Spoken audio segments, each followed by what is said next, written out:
forget tell you to prepare whatever. Mấy cái bánh chưng đó đem ra ăn liền được không? Hay phải nấu trong nồi? Không phải bánh chưng không có đâu, không phải bánh trung thu á. Rồi đem liền được hả? Tại nó bỏ trong tủ lạnh mà. Rồi ok, một lát đem ra ăn. Bây giờ mới ăn cơm chắc cũng ăn không nổi. Ok được rồi, ok, thank you. Very good. Hả? Yeah, new cameraman. It's very good.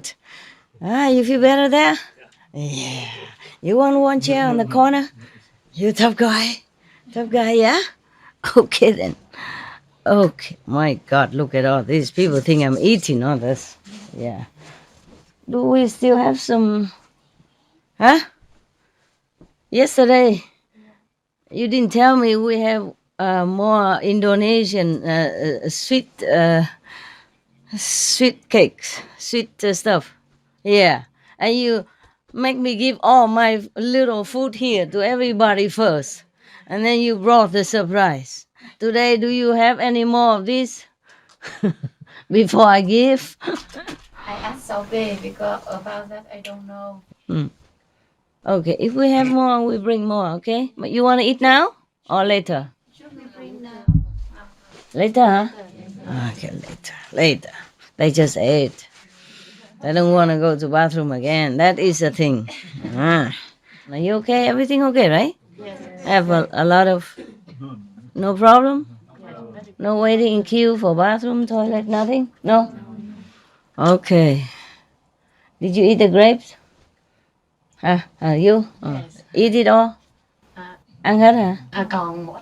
Còn có tại sao không ăn hết đi cho rồi đi để ngồi nó chảy nước miếng mệt. Không có gì. Now you're happy? My God, I am thinking today. Sometimes I take some special people there, but normally not. No, nobody knew my cave except some Vietnamese, a couple of Vietnamese. No, nobody. You are the first group that do the tourists. You are the first group that is that have a tour guide to visit my caves. Yeah, the rest are just some, several Vietnamese. Whoever cook for me and bring in and out stuff, and my dogs, and my dog's assistant, of course. Like that, normally nobody know. Yeah, the whole world, nobody know. I also had the cave similar in Taiwan, but nobody know. I thought nobody would be interested in a cave, I'm a cave woman, you knew already, so I would live in a cave. Yeah, okay. Because the cave is made into the deep of the mountain, how you say, layer, terraces, yes. And then later on, normally this sun porch outside did not exist. But then the dogs like to be with me also, and the cave is too small. So we extend like that. And then later, this guy come, we make the small for him. Yeah, so the kitchen has to be extra next to it, and so and so. So I hope you're happy now, yeah? Yes. Nosy people. I gave you all my house and everything already. And you want my dog shake hand with you, you want to see my cave, you want to see my bed. Oh my God, what else you want to see, huh? Some people look for olive trees, yeah. Grapes, wine, yeah. Yeah, no wonder in Rome, St. Peter's Square, they have nothing. It's truly just an empty square. Yeah, so people don't have to go there and look for olive tree, or look for a cave. Yeah, even you live in cave, people come visit. Imagine. If it's a Monaco Palace or something, I understand. But it's just a cave. And like to look. In India, I visited Jesus' tomb. Supposed to be, no? They catch me, huh? Yeah, I didn't know. I just come in and sit and meditate and pay homage to the master. And then appear from nowhere a woman. I said, I don't understand. She talk in Hindi. I don't understand, of course. And she say, dollar. then I cannot pretend I don't understand. I didn't have dollar, but I have rubies, so I gave some rubies. Otherwise, she keep nagging me. She didn't let me sit and meditate there. And I can just sit for a while, and then she said, okay, chalo, go. Yeah, because if I sit longer, she costs more. Yeah, but let's be fair, my cave has nothing to look. In museum, they offer stuff to look. My cave, what did you see? Describe. Nothing much. What is in there? It is very beautiful, very cute, very compact. Beautiful. Cute, compact. Yeah, it is compact. Huh? Yeah, it is very compact. Yeah, of course. I need to have. Just organize, I put boxes and together and then put something on it and it's a bed. Simple. Wood box. You can put things inside. And then on top you put a mattress and it's a bed. Even in kitchen also, plastic box it is. Plastic. Oh, yeah. These are organized in boxes. Yes. It's easier to see what's inside. It's not much anyway. You saw it. Very simple. Yeah. But I'm still thinking I must throw out a lot of stuff. Oh, I have to throw out a lot more stuff. Oh, he's smiling now. Now you wanted to see that. He's smiling. 2 teeth out. He wants to get today only no food. Oh, no. Today no food. He ate too much yesterday. Too much sweet that today he did not eat even spring roll or sticky rolls. He didn't eat any. He know what. There. Yeah. Veggie bone. Yeah. Even just small like that, it takes time to clean and no wonder all the yogis, they go and live in just... It's a cave also. Yes. But But cave. they don't need to clean. Yeah, I know. It's a woman cave. That's the problem. Woman, we like to clean and tidy order, But there are still some boxes I should throw out. Too many things to do, I sit in many hours doing nothing. Understand? Very busy, sitting doing nothing. Yeah. If I don't have to meditate a lot, then I have more time. Yeah. But meditate is very relaxing. Working not. Yeah. Working with humans, mostly not. That's why you're very tired when you come home. Not because of the work, but because of mixing in with a big part of humanity.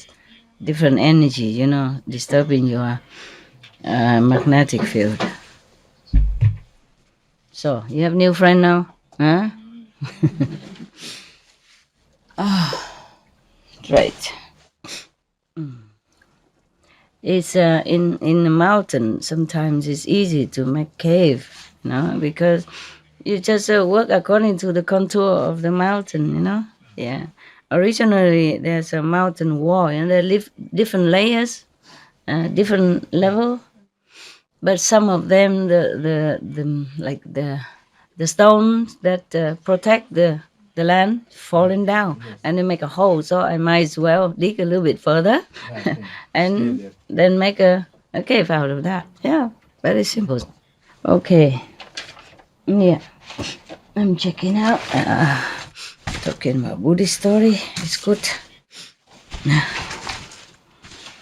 Just to make excuse to sit here. Yeah. Also, so to remind you of some good conduct. Stories are very good, easy to remember, and can always remind us of good things. These stories, remember. Story is easy to remember. And because the story which is related to some moral conduct, then it's easier to remember than a big sermon that I sit here and talk no end. There was a story I told you already about a priest who talks a lot. Yeah. And then at the end he realized that he did talk a lot, so he apologized. Sorry, I have forgotten my watch at home, so today I talk a little bit long. And one of the congregation say, "There's a calendar behind you."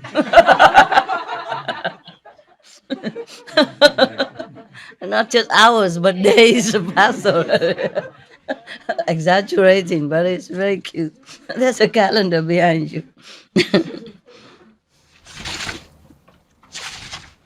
He's so spoiled here, so spoiled. After all of you gone, I wouldn't know how to tell him where they, what to do. I don't have so many hands to pet him all day.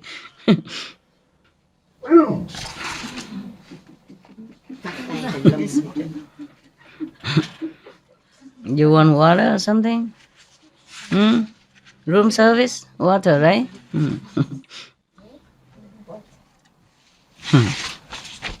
Oh, it's funny. I lost one story that I wanted to read to you. Yeah, he wanted water, that's all. Good, huh? Eat and drink, that's your job, huh?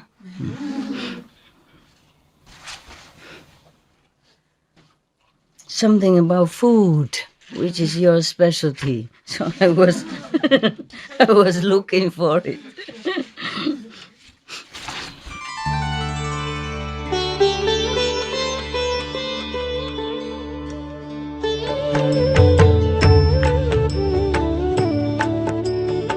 According to Buddhism and the believer and tradition, when you read sutra and all that, you have to put on incense, flower, and bow to the sutra first and thank all the Buddhas and Bodhisattva in 10 directions, all respectfully, before you read it, okay?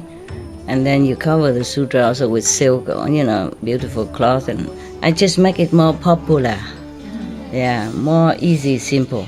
And I apologize to all the Buddha. I say if I done something wrong, according to the tradition, my heart is full of respect.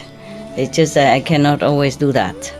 So please, all the sin, whatever I've done wrong, is all on me.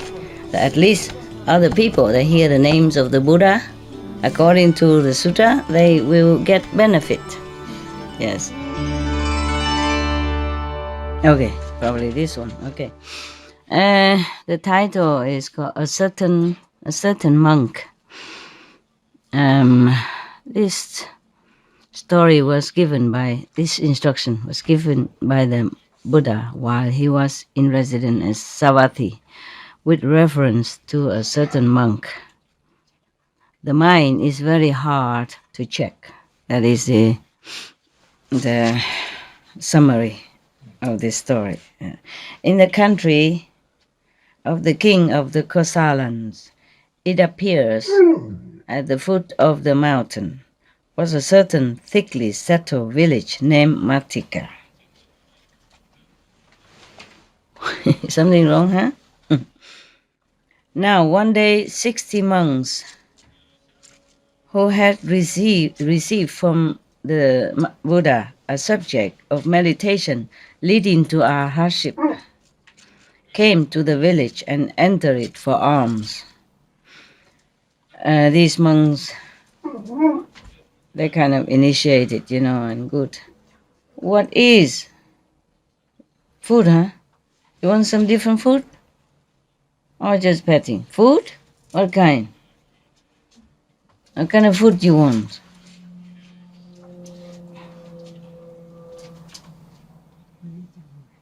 What? What kind of food? Not now, okay? No more noise, all right? Go lay down somewhere. And quiet. Last warning, okay? So these monks, they are not just any monk who's like a novice monks, but they have been like initiated by the Buddha already. Yeah, into the method that you could reach arahatship, mean high level. Okay, and then become Buddha. Yeah. So they went into a village called Matika to beg for alms, for food. Yeah, 60 of them. Yeah. Now the headman of this village was a man named Matika. Oh, the village also Matika. The headman, the village chief also named Matika.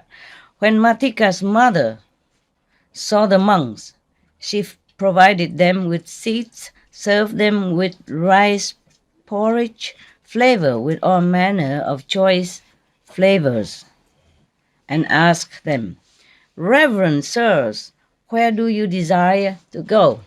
She asked the monks. "To some pleasant place, great lay disciple," they answered. They call them, great lay disciple. Yeah, the monk called them mother of the head village, great lay disciple. Knowing that the monks were seeking a place of residence for the season of the rains, she prostrated herself at their feet and said to them, "If the noble monks will reside here during these 3 months, I will take upon myself the 3 refuges and the 5 precepts, and will perform Uposatha day upon myself. Perform Uposatha day practices." So she did not even take refuge in the 3 sangha, the 3 treasures yet. She just a normal person, and even then she was so polite, so humble. She prostrated in front of them and asked them if they would consent to stay so that she can make offering for 3 months. Because rainy season, the monks who doesn't have a lot of clothes and all that, it's very inconvenient for them to keep going out begging. Therefore, the Buddha allowed that if they have a residence, they can stay within 3 months inside. If somebody make offering for them, then they don't have to keep go out every day. Monks have only maybe a couple of robes, and a bowl. They don't have a lot of clothes so that they can get wet and go home and change like we do. Yeah. And the woman even promised that if they stay, she would become a disciple even. Yeah. Even though the monks already call her lay disciple, but she was not. Therefore, she promised if they stay, not only she will offer to them, but she will become disciples. I guess it's to make the monks feel more at ease. Yeah, not just stay in any place, any strangers, but a disciple's house and has offering for 3 months. So the monks consented, thinking to themselves, "With her assistance, we shall be free from anxiety on account of food and shall be able to effect escape from the round of existence." Matika's mother superintended the building of a monastery to serve as their place of residence, presented to them, and the monks took up their residence there. On a certain day, they met together and admonished each other as follows. Not admonished, but discussed, I guess, or reminding each other to be good. Bệnh hả? Sao vậy? Here, have some candy. No, some more. Cần thì hỏi thêm nhà bếp nha. Okay. All right. They said to each other, "Brothers, brethren, it behooves us not to live the life of heedlessness. For before us stand the 8 great hells with gates wide opened, even as our own houses. Now we have come here, thus having received a subject of meditation from the living Buddha, and the favor of the Buddhas cannot be won by a deceitful person, even though he walk in their very footsteps. Only by doing the will of the Buddhas can their favor be won. Therefore be heedful. 2 monks may neither stand nor sit in any one place. In the evening we shall meet together to wait upon the elder, and early in the morning we shall meet together when it is time to go the rounds for alms. At other times 2 of us must never be together. If, however, a monk is taken sick, let him come to the monastery chord and strike the block. At the signal given by a stroke on the block, we will come together and provide remedy for him. Having made this agreement, they enter upon residence. I wonder why is that? No two monks should stay in the same place. Maybe talking too much. Yeah? Yeah. It's unavoidable that when you see somebody, you talk. But if you see nobody, then you cannot talk, right? Yeah. That's why living alone also has advantage. You can talk to yourself. And nobody ever talk back at you. Nah? You can talk back at yourself, but that's fun. Nah? No conflict. No problem. Yeah, because they don't want. So they kind of reminding each other to be more attentive to the spiritual practice and not making excuses to live such a comfortable buddy life. Nah? That's why they say no two monks should stay together in one place. And even if you're sick, you just strike a gong and then we bring medicine to you, but not like attending together day and night, all that. I guess just to avoid the habit of relying on company. See what you've done? Huh? See that?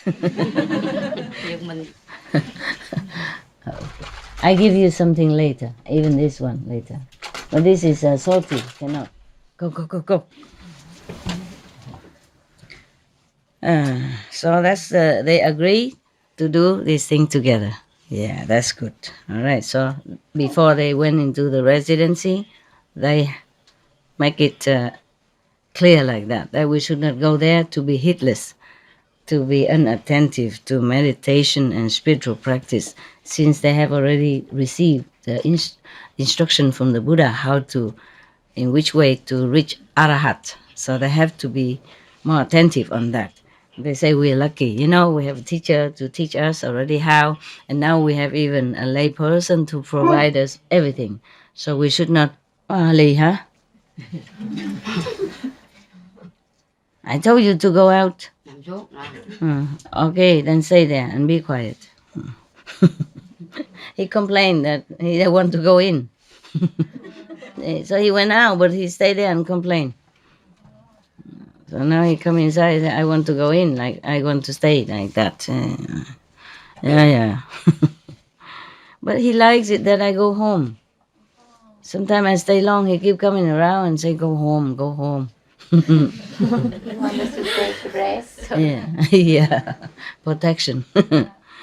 I can't, I have to work. And whenever I tell him, okay, let's go work now, he immediately go. Yeah, that's right. Yeah. Go working. But if I tell him to go somewhere where sometimes he doesn't. But if you go work in here, immediately. Even he was sleeping. Yeah, that's right. Yeah. Work? Yeah? You want to work? Right? You funny dog. Okay, that is just your clown of the class. Huh?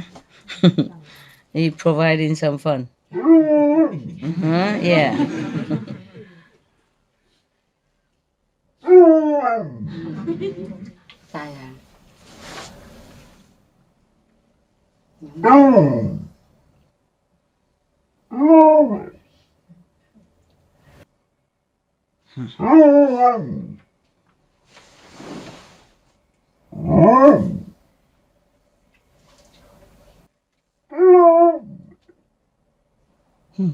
Why? Man. I'm busy, okay?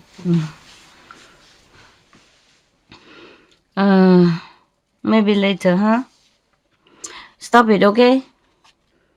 I cannot tell you what he say.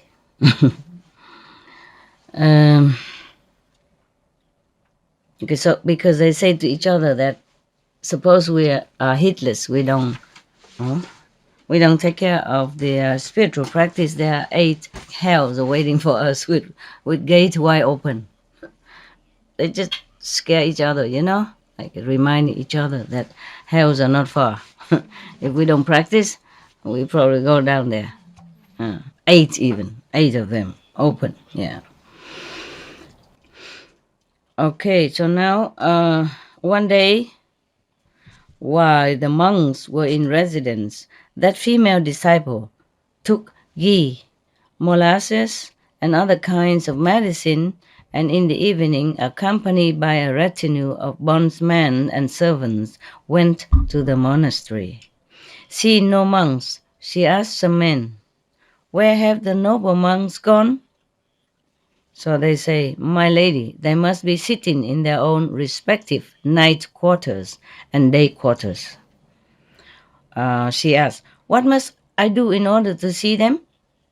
The men who knew about the agreement made by the order of monks said to her, "If you strike the block, my lady, they will assemble, a gong or a block of wood to indicate that somebody wants to see them." Okay. If you need to see somebody, even among or outside people, that's their agreement.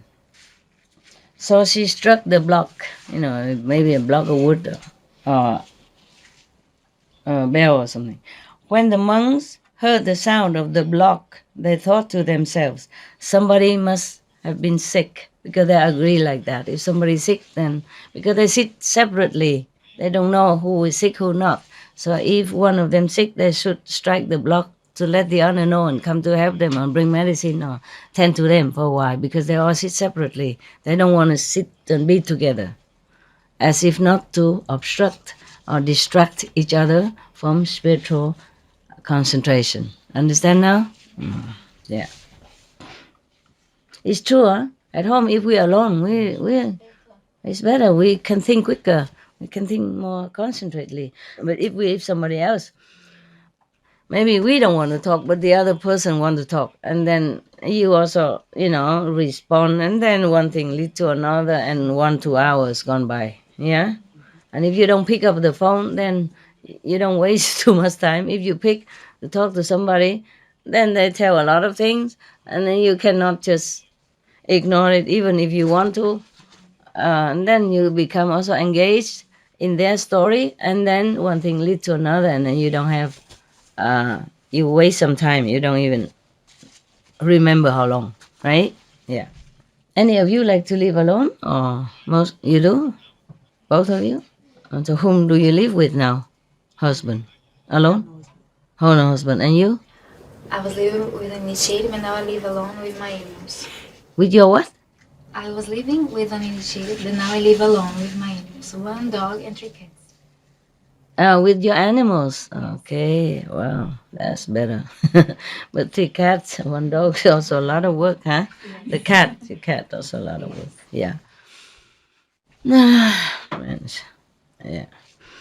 And then, anybody else live alone? No? Yeah. They all live together? You all live with husband and wife, right? You live alone? No? Alone? Oh, okay. 3 lucky people? Yeah. After you live alone for some time, you will find it's a blessing. But if you never lived alone, you will not know that. In the beginning, maybe you miss company. I don't know. I never did, but maybe you do, because you're so used to it, living with somebody all the time. Living alone is a blessing. Yes, truly blessing. It's, you do what you want anytime, and you don't have to explain to anybody. You don't have to ask anybody permission to do this and that and other. Even husband and wife, children and parents, sometimes you have to, even some parents have to ask their children permission to go for group meditation. Yeah, or friends. Sometimes friends try to obstruct you for group meditation or to follow some master Ching Hai somewhere, Yeah. And then sometimes you dream of having a relationship, romantic, and have somebody to talk to. This is also nice. It's also nice. But then you always have to consider another person, Like if you want to go to see a movies, you have to consider if your husband like that movies or not, or if your wife like that theater piece or not. Yeah, because women like emotional film, mostly. Men like action, Superman, Batman, thing like that. Yeah, a woman like the Gone with the Wind or In Love Forever, thing like this stuff like that. Yeah, and sometimes the husband has to go with the woman to a very emotional romantic film and watch her, not just watch the film but watch her crying her head out next to you and wonder why she cry. Because to him it's just a film, but the woman cry and cry all the way with the character inside. And the husband was sitting there keep giving handkerchief and could not even watch a film. I have to comfort the wife, hold hand and stuff. Or if the women are forced to go to watch football with men, then and she just sit there, frustrated and feeling restless. Don't understand why the man just, fighting for one ball, and don't understand why her husband even want to watch the people while fighting for one ball. Yeah. And this is also, even though the husband don't complain or don't say anything about the movies, the emotional, tears-wrenching movies, but he feel, my God, why do I have to watch this? I could have stayed home, watch this football match, or doing something else. Yeah, but because of his wife, because he loves her, he wants to make her happy, so he went with her, and feeling it's a waste of time. Likewise, the husband go to watch football and she just sit there feeling bored. You know what I mean? Yeah. I like football. I watch it sometimes, especially World Cup. World Cup. Like some more international cup. Yeah. And then I watch it sometimes. I feel very fun, exciting. Oh, that guy, home run, kick in. There was really very good training to do that. You have to run very fast and catch the ball. The ball also running fast, and you have to run fast, and you have to outrun the other guy, and it's really exciting. And sometimes we thought having a husband and wife easy to deal with the world, but sometimes not. You lost something. You gain something. You gain a company, love, friendship, reliability, together, and until old age you might have somebody to hold hand, drink coffee with after you retired. But sometimes you have to pay in a different way. No? You gain some, you lose some. You lost some of your freedom. Yeah. Even you earn money, you have to ask your husband, can I spend on this? Yeah, it's not. Why are you laughing? Yes, yes. It's true? Oh, yeah, the woman confirmed that. Yeah. Why did you have to do that? He said, it's my money, I spend what I want. But how come he can wing his way into control you even that much? Huh? Yeah? That's right. Respect. Okay. Respect. But he let you spend or not? That is the thing. Okay, then it's not bad. That's not bad. Then you respect him. You say that. But you spend anyway, whether he say yes or no, right? He always say yes. Oh, then it's good. Then it's good. Good husband. Good husband. But you don't spend a lot, okay?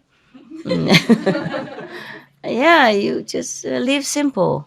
Save money for rainy days. Yeah, for the children. For when you get older, you can't work. You never know. Yeah, you could even stop working tomorrow, when even you're still young for some reason. So, I think after you get initiation from me, you become more frugal, right? Yeah. You think twice before you spend something. No? Oh, because you do that. I thought you said no. I forgot. That's Indian way of saying yes. I forgot. Yeah, I forgot. And sometimes the husband also, he's the one who earn money and bring home. But his wife control all the thing, all money. She control every money. And then it happened to many family I know, So when the husband went to work, the wife will give him maybe $5 for coffee. Only for the day coffee. And if he wants something more, he has to ask her. As if all the money belonged to her. Yeah. And then in the name of family security and, saving for whatever reason, she always tell him, no, that's enough for you. And then if he want a rise, from a $5 to $10, then there must be a good reason. Yeah. Yeah. Huh? Yeah. Many men who came work in my house, sometimes repairing things, and they brought only one bottle of water with them, and not even mineral water. She cooked, and she filled the water for him bottle, and then she make some sandwich for him in a box. That's all he had for lunch, and then he worked there, and then normally lunchtime take a break, And I say, if you feel like to go out just to take a break or drink a coffee or something, I understand. It's okay. You can come a little late. Don't matter. And he said, no, I don't have any money to go for coffee. I said, what? Then how do you eat your lunch? Huh? He said, my wife gave me a bottle of water and a cup of sandwich. That's all I had. Water is all I had to drink. So I made a coffee for him, and I give him some cakes. And he was very appreciative. Yeah. But of course, they have children, and the wife is not working. Yeah. And so she has to be very, very careful about what they spend. Nah? At night, he has to work a couple of hours for some nightclub. Yeah, for more money at home, because they have children. And children don't just go to normal school, go to, college and all that, and it costs a lot of money. And because the college is not near home, they have to rent an apartment or college campus kind of a little dent in there. Yeah, it also costs a lot of money. Yeah, and so the parents have to tie up their belt like that. And then one day, another man worked in my house. Not this house. Yeah. Because I live some other country. I live alone with dogs and a couple of, sometimes one dog caretaker, sometimes two. And I always have to hire people outside to come in and work to repair things, Yeah. The house is always something to repair. And then one day, the one of the men, he used to work there for me before, and he was a very nice guy. He's English. It wasn't in England, but he's English person, and he repaired something, and then he told me that the other thing he cannot repair because he doesn't have tools to do that. But he will ask some of his friends, to repair for me. And then I said, but you also come, because otherwise I have to explain to him all over again. Why don't you work together with him? And then he said, okay, then I come also, but that will cost you more, no? I said, doesn't matter, it's okay, not much. A daytime, they charge you only 60 euros, something like that, yeah? One day, no? Sometimes less because of just a couple of hours, yeah? I said, don't matter, it's okay. And then I asked him, why don't you have your tools? You used to do that before. How come you don't have tools now? He said, they stole it from me. Yeah. And he said, how come? I said, no. He said, normally I just park the car outside, open truck like that with tools. He come in and out and open the door and take the tools and then work and come out again. And then one day they took everything from him. He said, since many weeks I cannot work properly. I said, I'm very sorry about that. Why don't you buy new tools? He said, oh, it costs a lot of money. I said, how much is a lot? He said, 3,000 euros. 3,000 is not a lot, really. But he couldn't afford it. So I gave him that money in an envelope. I said, here is for you. So go back to work again. So he was like almost in tears. Yeah. Such is the life outside. he's working hard, not like he's lazy or anything. He's really good boy. He worked very diligently and honestly. And somebody stole his tools like that. And only 3,000, and he couldn't afford to buy new. For the complete tools, 3,000. Handyman, plumber. Yeah. The plumber is some little electricity and he do all the things. Handyman, yeah. It was very sad. But why do I talk to you about this? Money. Money make the world go round. Okay, this is the trouble with some people. They don't always, they cannot always afford what you think they can. Even tools to work, to live on. Yeah, because a handyman or plumber, they don't always have to work. He work for himself, you see. So only when people call him, then he has work to do. If don't call, no work. Yeah. So someday he earn a lot, and then have to pay for the other day. And of course he has house and wife. And why did I help him? Because he's such a good man. Honest man, he didn't charge more than usual. I always give him extra because I feel he work a lot and one day only 60 euros, not much. So I always give him more, 100 or something like that. I say, keep the change. And he likes it. And whenever I call, no matter what time, he comes. Yeah. Because he thinks I'm also very nice. But why do I help him? Not only that, but he has a mother-in-law with him. Yeah. And his mother-in-law is very sick. So he and her, because I also asked him, your wife working or not? He said, no. She has to stay home and take care of my mother-in-law because she's very sick. So we brought her from England here so we can take care of her every day. Otherwise, over there, nobody does.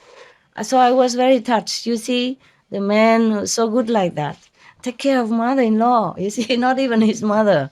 So he said, "Wow, my God, you are so kind." He called my name Love.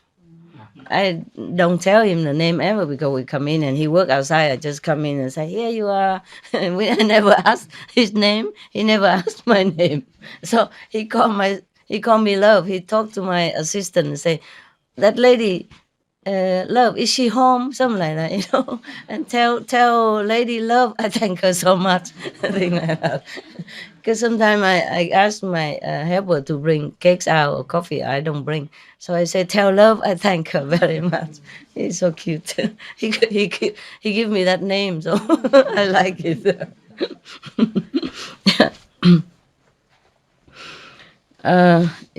And he seemed very, very, very good person, Yeah, a man who don't complain about mother-in-law stay in the house. Nobody like a mother-in-law to stay in your house. Mostly no, to begin with, right?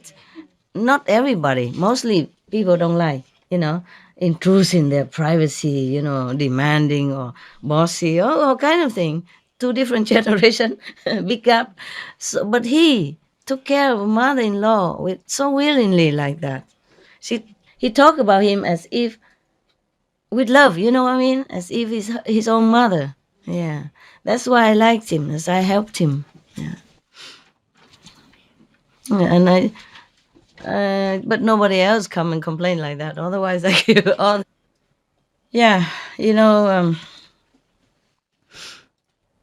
if you're working all by yourself, or if I'm working here, for example, that I'm more protected. Like I will not have to know much about the suffering outside. Yeah.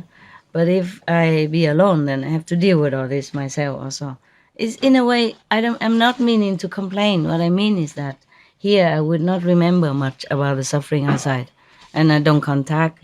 Yeah, of course, I instruct, some people here to give donation to which and which organization in around us, around this area. Yeah.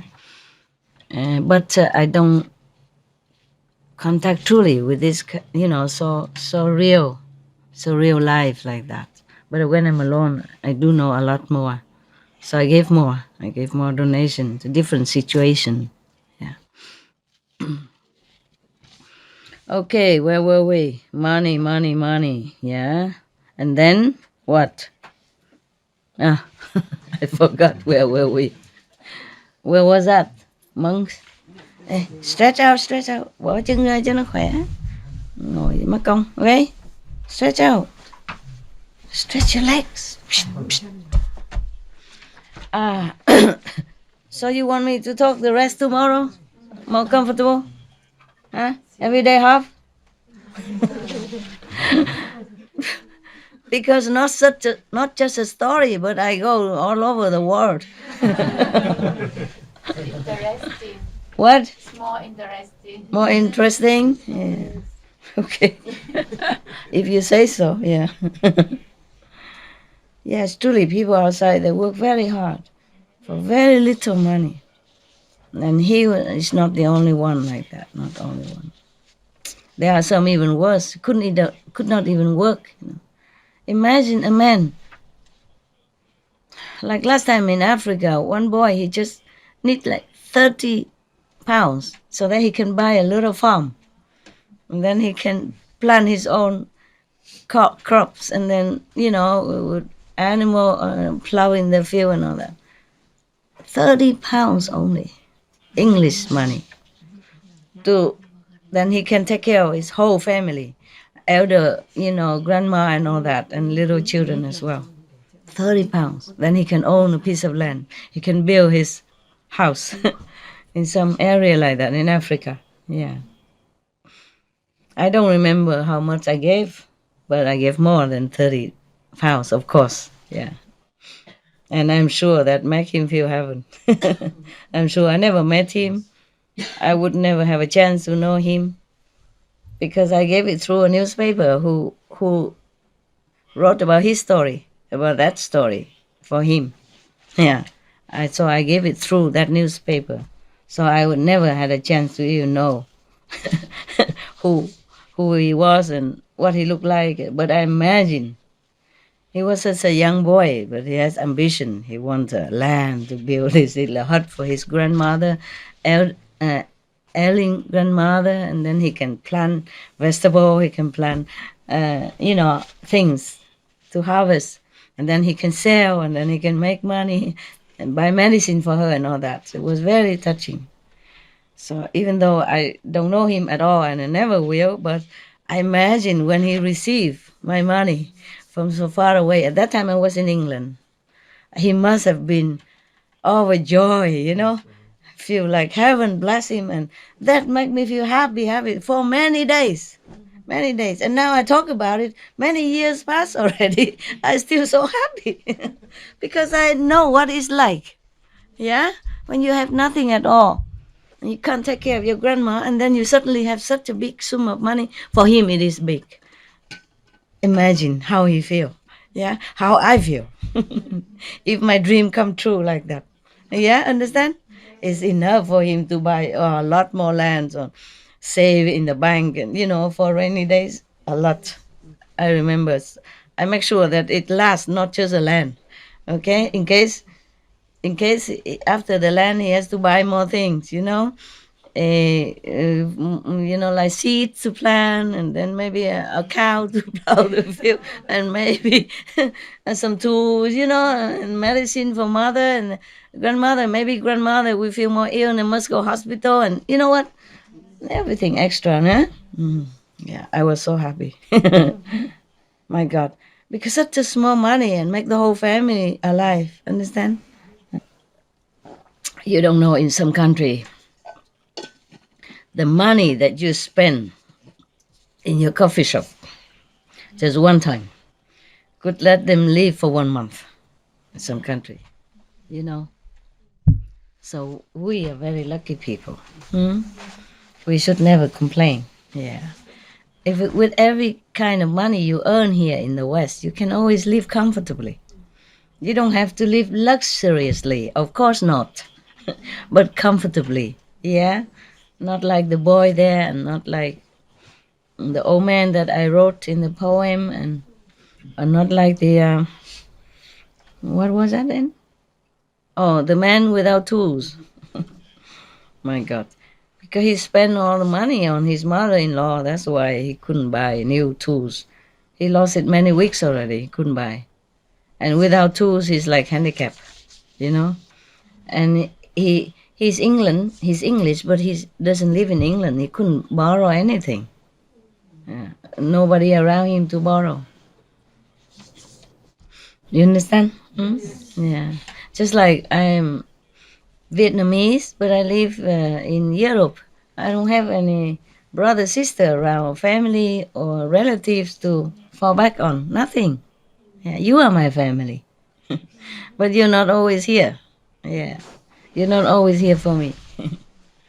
Well, I don't want nothing from you anyway. I take care of myself. Yeah. So this is the thing with the world, huh? Yeah. This world make us really, really busy and worry, anxious, nervous, because you never know if you lose your money, lose your job, and then you lose your house, and then you end up where? Understand? That's why you always have to save money. You have to worry about work. And even after retirement, you have to take care of little retirement money that you have because it's not much for your children or when you're ill more than usual. Understand? It's always about money. It's trouble. It make you worry no end from the day you were born. No, it's too exaggerated. But no, maybe even inside the womb, your mother worry, you know. So, yeah, well, they say like that. They say when the children are not born yet and in the womb of the mother, if you look at beautiful picture for girl, a handsome picture or saintly picture, then your child will be born influenced by that, by the look and by the mentality. And if you read, even your child is still in your womb, but you keep reading good, whatever you read good for him, then he will be influenced by that. Imagine. So he worry already about money since inside the womb. Because your worry is his worry. Yeah. He knows everything. He's a soul. Yeah. So I cannot say that he doesn't worry about money since before he was born even. So I did not really exaggerate, no? I say even better, I say since the day you were born, but no, actually before you were born. I should. I'm telling you, terrible. So there are some people who don't dare to spend a lot of money, and that is understandable. Understandable. Yeah? Yeah. Especially when you have children, you have family, then you always have to think, save it for the children in case. In case you die suddenly, somehow, then your children have something to rely on. Meanwhile, etc. This is a condition of the world. It doesn't even your personality, it's not even your background. It's a condition of the world, make you worry like that. Yeah. But the wife don't spend too much money, okay? Husband also not. And then relax with each other a little bit. If it's understandable, do not control too much. Yeah? But your husband didn't control you, right? No, how much you make anyway? It's worth to control? No? It's very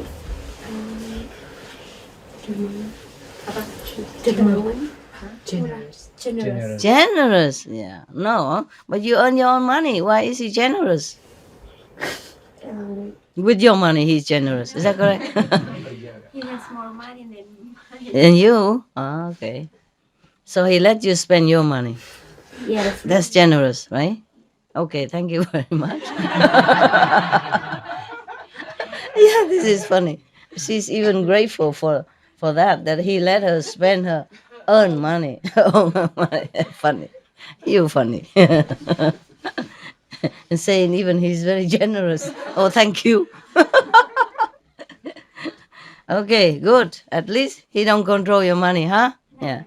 And any man that's wife control money or not? Your wife control your money? Hmm? No? What? Are you sure? Are you sure? Okay, are you sure? And you, how about you? No, I control. You control the money. Typical. And how about you guys? Wife control money or you control? I control. You control. You think you control.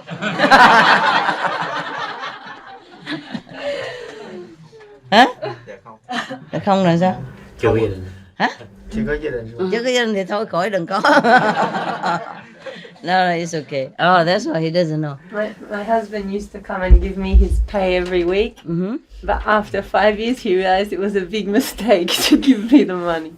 I don't understand. Because I'm not good with money. Oh, so he... The money is better, he keeps it. And use it for the family because he has more talent with money. I will buy presents for everybody. Of course, with his money, you easy. Okay, so now he controls, right? Well, I serve you right because you didn't. It's okay, it's good. Appreciate his earned money. The less I have, the less I spend. It's better. Yeah. Give me €5, I only spend 5. If I have 100, I spend 50. Oh, okay. Okay, try to be more reasonable. Okay, yeah. Because your family has to come first. Yes, of course you can buy present to other people. That is very nice. But you have to consider your family's safety and future first. Because your children will grow up.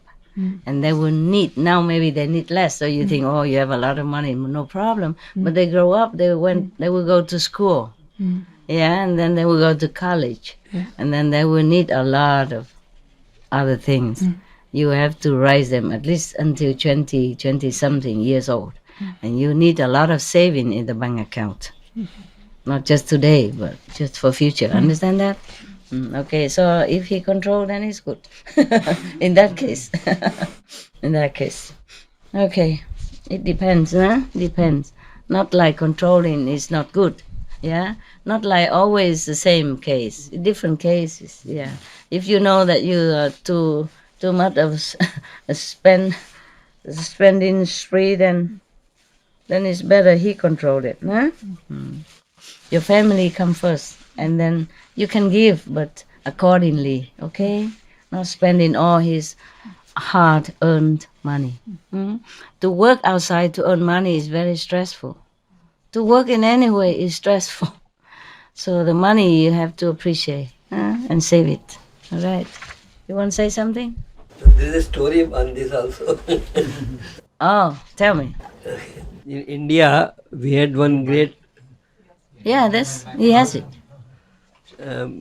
emperor, Akbar. Akbar was a great emperor in India. He had his one gestal known as Birbal. One day they were walking, so Akbar told it is man's world, Birbal, and Birbal did not agree with him. Birbal said, no, it is all women's world. What? Birbal told to Akbar, it is all women's world. This is a woman's world? Because the other one say this is a man's world. I understand. Okay. Then Akbar told, it is not true, let's have a meeting. So he called all the people of his country and told everybody who comes here should come with a proper thinking. So when everybody came, Akbar told people who is not slave of his wife should come to this side. Who is not slave for of his wife should come on to right this side. Okay. And who is not should stand on this side. Who's not afraid of wife, not slave for stand on wife, this stand side. on left side. Okay. So everybody came On one side. On one side. Except one fellow who was very thin and weak fellow, very thin, weak fellow. Weak and thin. One he was stay on the standing other on that side. Yeah. Akbar said, okay, at least one fellow is brave. Brave. Not afraid of wife. So, Akbar asked this fellow, why have you stood here? Why you have not gone that side? The man said, when I came from my house, my wife told me, don't go that side where everybody goes. Don't go where everybody goes. Don't understand? Yes? Good. Okay then. All right, good. So I go back to the Buddha or we continue with the... Is he that man? Is he that man? He is the one? Okay. Yeah, I have similar story, And then the man say, my wife told me don't listen to stranger.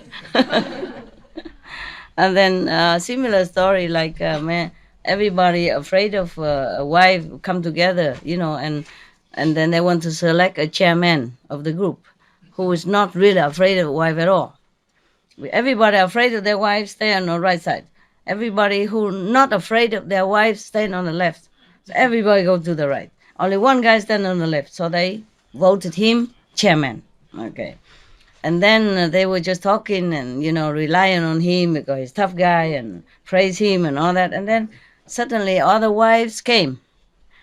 They were having a celebration, ceremony to elect him as chairman. So they put on incense and all that in front of Buddha, and he knelt in front of the altar to swear to be loyal to the club and protect all the henchmen or the weak men under his protection. Okay, he was kneeling there, and they make him swear and all that. And in the middle of the ceremony, he was still kneeling there.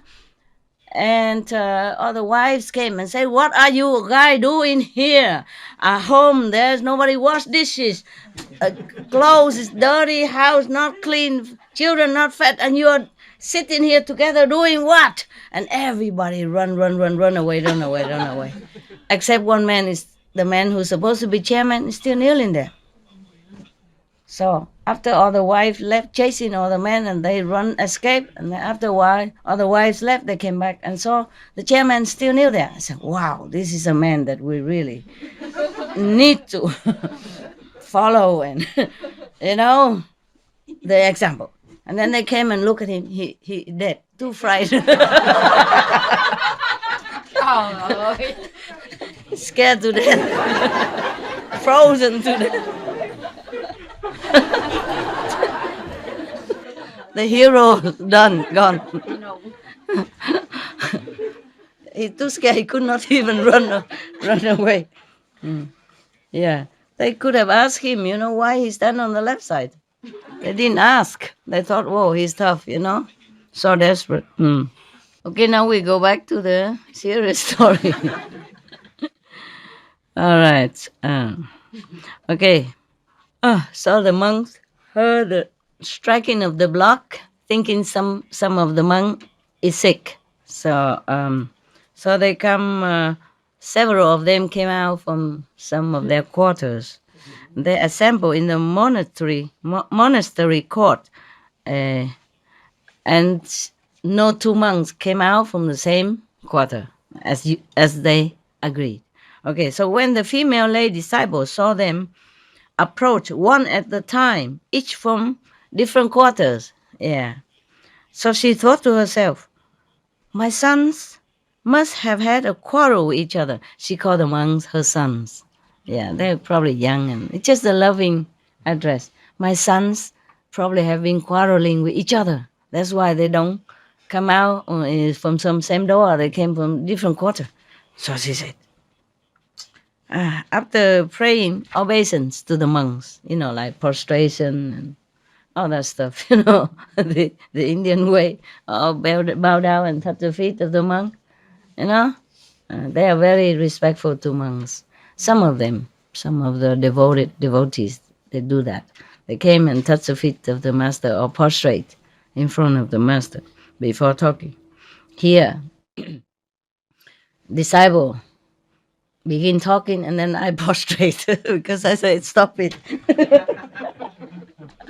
I cannot bear. I talk a lot. Blah, blah, blah. Talk nonsense. Talking things that make you not feeling happy. Okay. Just a joke. You're not so bad like that. Just half that bad. Half. Okay, now. So the monks say, No. We are not quarreling with each other at all. Yeah. So the woman say, "If, Reverend Sirs, there is no quarrel among you, how is it that in coming to our house you came all together, and today you do not approach in the same manner? You go separately." Yeah. So the monk say, "Great lay disciple, we were sitting in his own cell, small room, engaged in the practice of meditation. what do you mean, Reverend Sirs, by this expression, practice of meditation? She didn't know. She's not initiated. Don't tell anybody. There's a big difference between initiated and just take the 5 precepts. The Buddha has many disciples, but not and many followers, but doesn't mean they are all disciples and they're all initiated. Yes. Mostly, I think the Buddha give initiation to some special people and then become a monk, and stay with him and study with him. Then he initiated him, and then that monks go out and probably initiate other. Are you okay? Or are you bored? Or you? Huh? You want to sleep? No. Okay.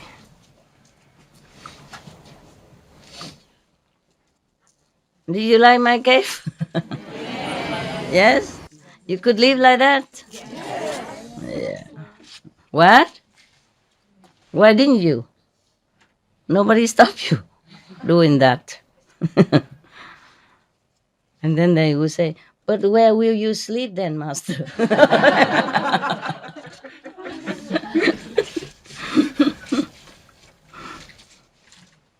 I mean, you make your own cave, huh? Can you? It's very easy, not expensive. Just stones piling together. If you live in a mountain, there's always these kind of mountain walls, and you just make a cave in it. Because the wall is very high already. Just hire somebody, dig the hole in it, and then, pave the wall with cement and rocks, make it all safe. And then you put some wood, raw wood, plank around it to keep dry and warm. And that's it. That's your cave. One door in the front, of course.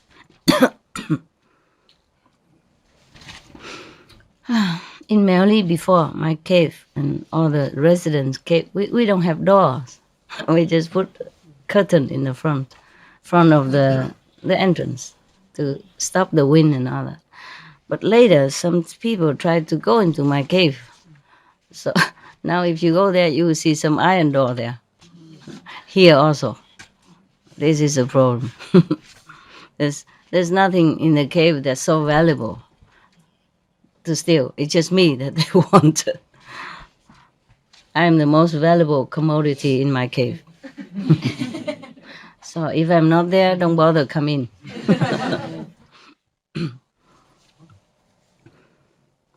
So the monk said to her, we rehearse the 32 constituent parts of the body. It's a different kind of practice, and thus obtain a clear conception of the decay and death inherent in the body.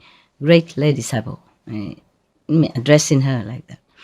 But Reverend Sirs, are you alone permitted to rehearse the 32 constituent parts of the body and thus obtain a clear conception of the decay and death inherent in the body, or are we also permitted to do this? The Buddha taught many different methods, as he said, 84,000 methods for enlightenment. This is one of the methods he taught them. It's about observing the impermanent nature of the body, and then until they see only the skeleton in front of them, realizing that death is unavoidable at the end, and everything in your body will rot at the end. So they begin with eyes and nose, all the impurity from it. You understand? Or the blood in the body, or the stomach, the bowels, the kidney, the veins, the heart, everything is just made of some materials. And materials in this world will decay. So they, this kind of contemplating on the decay of the body at the end, like a skeleton, or contemplate that your body is just a skeleton, until you realize that it's really like that. And then you have no more desires for anything in this world, because it's all related to taking care of your body. And the body is unreliable. Understand? That's one of the methods that the Buddha taught some of his disciples at that time. Visualizing the skeleton, which is you. Yeah. Or any impure things in the body until you really feel revolved. You cannot desire for your body and worry about your body or desire any body of anybody else. It's like that. To cut off all desires, to realize that body is nothing but blood and pus and, bones and impure things. Understand? Yeah, okay. So this is the concept that Buddha taught him. Or these 60 monks. Yeah, he taught different body, different way. But one of the method that he liked to teach most is the Kuan Yin method. Yeah, that's why there was one sutra devoted exclusively for that in the Lotus Sutra. And in that sutra, one chapter devotedly for Kuan Yin method. And the Kuan Yin method is the most popular method of all the methods for enlightenment. Even Kuan Yin Bodhisattva practiced that, and other also practiced that. It's listed in there, okay? And then also in other sutra, the Buddha called these people sound hearer, sound hearers, yeah. Puman, I think, meaning it's very popular method, yeah, okay? Even the dragon also practiced that. One of the dragon's girl, she's only 8 years old. She attained Buddhahood because of that. Therefore, you see, it's a very popular. Many bodhisattva practice this method to come down here, relying on the sound to come down to rescue beings, and all beings rely on this sound to go back to the higher level of consciousness. That's what they say. Okay, huh? Yeah. Just to expound a little bit further. Otherwise, you don't understand why I keep telling you about Kuan Yin method, and here the monks practice differently to attain arahat. Yeah, okay, I can teach you that if you can. It's very tiring to sit there and considering my eyes is such and such, yeah. My nose, something come out, yuck and such, yuck. And my intestine is yuck. Understand me? Yeah? Consider until you really feel yucky about everything you have that constructed this body. Understand? Some people feel so bad that they didn't want to carry on living in this world anymore after they realize that. That's why Kuan Yin method, hearing of the sounds, is more popular. Yes. It's not so depressing, okay? Not so disgusting. You don't have to feel disgusted about your body in order to continue to live or to be enlightened, okay? Just leave it as is. And rely on the sound current to carry you up, okay? Is there any people who translate for the Vietnamese? Yes? Wow, I thought the guy left, but somebody else does, huh? Good. Now, so the monk said to her, this practice is forbidden to none. You can also practice. Yeah, so she said, well then, please teach me also the 32 constituent parts of the body and show me how to obtain a clear conception of the decay and death inherent in the body. Yeah. Very well, lay disciple, said the monks. Learn them. So then he began. So saying, they began to teach her everything about that method. She began at once to rehearse the 32 constituent parts of the body, the spare part of this vehicle called body, different spare parts, striving thereby to obtain for herself a clear concept of the decay and death inherent in the body.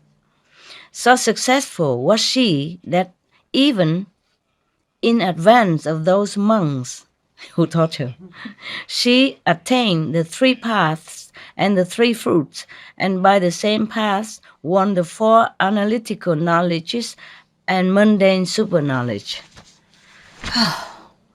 Never mind what about all that. Okay, she attained something. Understand? Okay, whatever. 3 fruits, 3 paths, 3 fruits, and 4 analytical knowledge and some mundane supra knowledge. Okay, whatever. Okay, she attained something better than the monks. Some of the fruits, for example, containing like psychic power, far hearing power, far seeing power, clairvoyant power, etc., etc., things like that. Okay, huh? Yeah. Okay.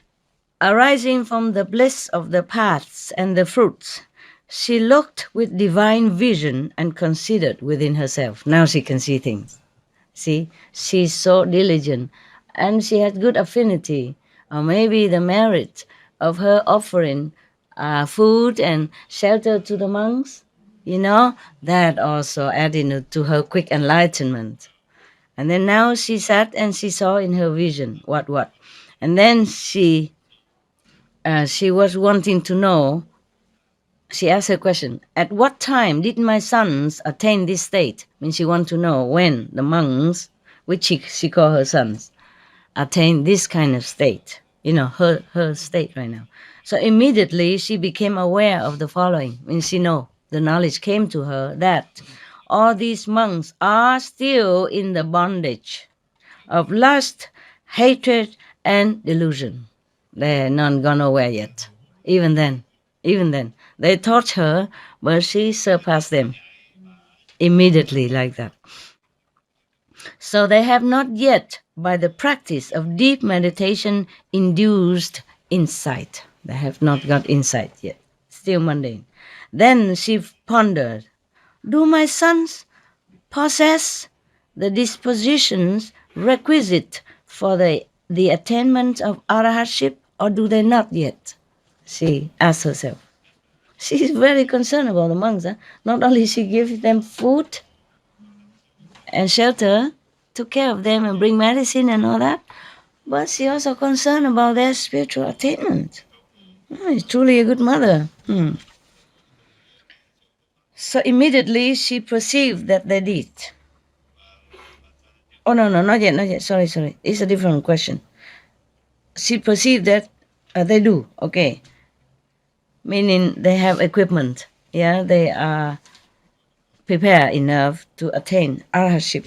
Yeah, they do have all that, okay. Yeah, and then she asked herself again, do they possess suitable lodgings or do they not?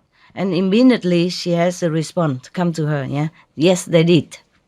Just like sometimes you ask a question and the master power answer you right away. Sometimes it took longer. Huh? Okay. Sometimes it's not clear to you because you're too busy. Then she pondered again, have they proper companions or have they not? Immediately she perceived that they had. Finally, she pondered the question, do they receive proper food or do they not? She perceived the answer. They do not receive proper food. I wonder. Maybe she didn't give enough food, or she just gave some ghee, and maybe they have residence, but she didn't offer food yet. She just offered some ghee and some medicine. Yeah. Okay. So now she realized, with her inner vision and enlightenment, that the monks has not received enough food, not enough nutrition. Okay. So then from that time on, she provided them with various kinds of rice porridge and with all manner of hard food and with soft food flavored with various choice flavors. Okay, because she probably didn't think to provide food. She just make a house or they stay, and normally they go out begging. So she probably didn't think that in rainy season they don't have enough proper time to go out to beg for food. And sitting the monks in her house, she offered water of donation and presented the food to them, saying, "Reverend sirs, take and eat whatever you desire." The water offering, the water donation is that you offer some water and then the monks do some mantra on it to offer it to your deceased relatives or make merit to them. Okay? Special mantra. Or sometimes also together with some food, you so can offer to hungry ghosts, that come around. Yeah, one little handful of food, and you use a special mantra. I can do that. I don't do anymore. And then we sprinkle in all direction, and then all the ghosts will be satisfied with such a very little rice. It's multiply, and a little water just sprinkle like that, and there will be quenching their thirst. Yeah. Special mantra, special mudra. Yeah, there's a Buddhist stuff. Yeah. Whew, if I also have to do that, I don't think I have time to sit here. No meditation, no time, no eating, no breathing. It's a lot of work. Okay. As the result of the wholesome food they received, their minds became tranquil. And as the result of tranquility of their mind, they developed insight and attained arahatship together with their analytical knowledges. By the food, even. You want that food? What is the problem today, baby, huh? You hungry? You want me to go home? Can you wait some more longer, okay? He wants the biscuits there. Can you give me some? For peace sake. You've been out already, right? You've been downstairs and eat already. You've been out downstairs and you eat already. Yeah, because it's your dinner time is gone. And why you come here making trouble, huh? There. You don't have your bowl here. You want your... Có không? Có đĩa gì không? Okay.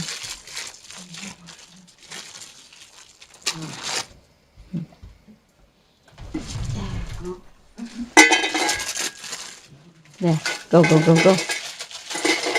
Yeah.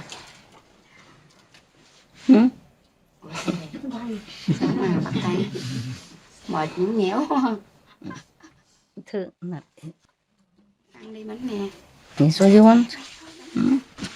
Okay, I know. Mệt quá.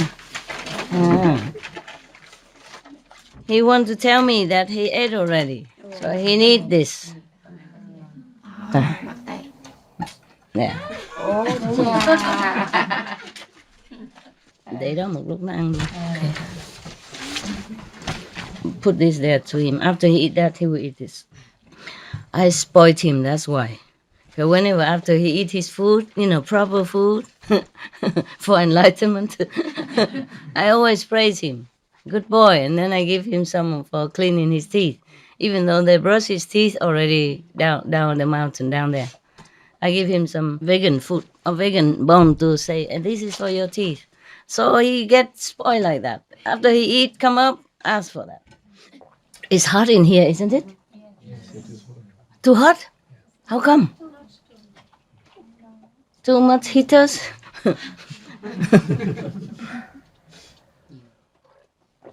I always feel hot when I'm in here. Yeah, mostly. Maybe air dry also. Yeah. So, as a result of wholesome food they received, their minds became tranquil. And as the result of tranquility of mind, they developed insight and attained arahatship together with the analytical knowledges. Then the thought occurred to them. You see, food is important, huh? Yeah. Because these monks, probably new monk also, that's why they have just been instructed to the method of meditation by the Buddha just recently, nah? So they want to meditate on it now, you see? And they came from outside in the world where they always eat and drink like usual. And now they became monk, they have to eat only once a day. And they can bake only in the morning and eat at lunch. if they have any food at all. If they don't, when we went out and bake and people don't give them food, then they don't eat anymore for that day. And if many days like that, then they became restless, when you don't, just like when you eat at night, when you eat, you fell asleep, right? But if you don't eat, sometimes you feel restless, even though you don't feel hungry, well, restless. But after you eat something, you sleep right away. So if you don't eat a lot, then your mind is not sleepy, but tranquil, to meditate. So these monks are not yet used to it, such a ascetic life, you see. Even the Buddha's son once was complaining that he couldn't bear it. Yeah. Now, sometimes eating very little, something in your body produce fear, anxiety within you also. You know that? Yes. How you know? I feel sometimes I just have fear. I don't know why. Then go eat. Okay, you don't eat enough, maybe. Don't eat enough nutrition. So now, because this woman, she knew that from inside. There's no need to have insight to know this, my God. Huh? I don't need to be a Supreme Master to know that you like the mooncakes that's coming. Or the spring rolls that I made yesterday. I mean, summer rolls. You understand, yeah? I don't need to have psychic power inside to know that morning you eat and then evening you want to eat again. No? That's why the Buddha chose the middle way. You see, he ate once a day, eat plenty, eat enough. But the Buddha is different. Before that, before enlightenment, he followed ascetic path and almost died because he didn't eat for a long time. And then the girl offered him a bowl of milk, porridge, milk porridge, and then he regained his strength.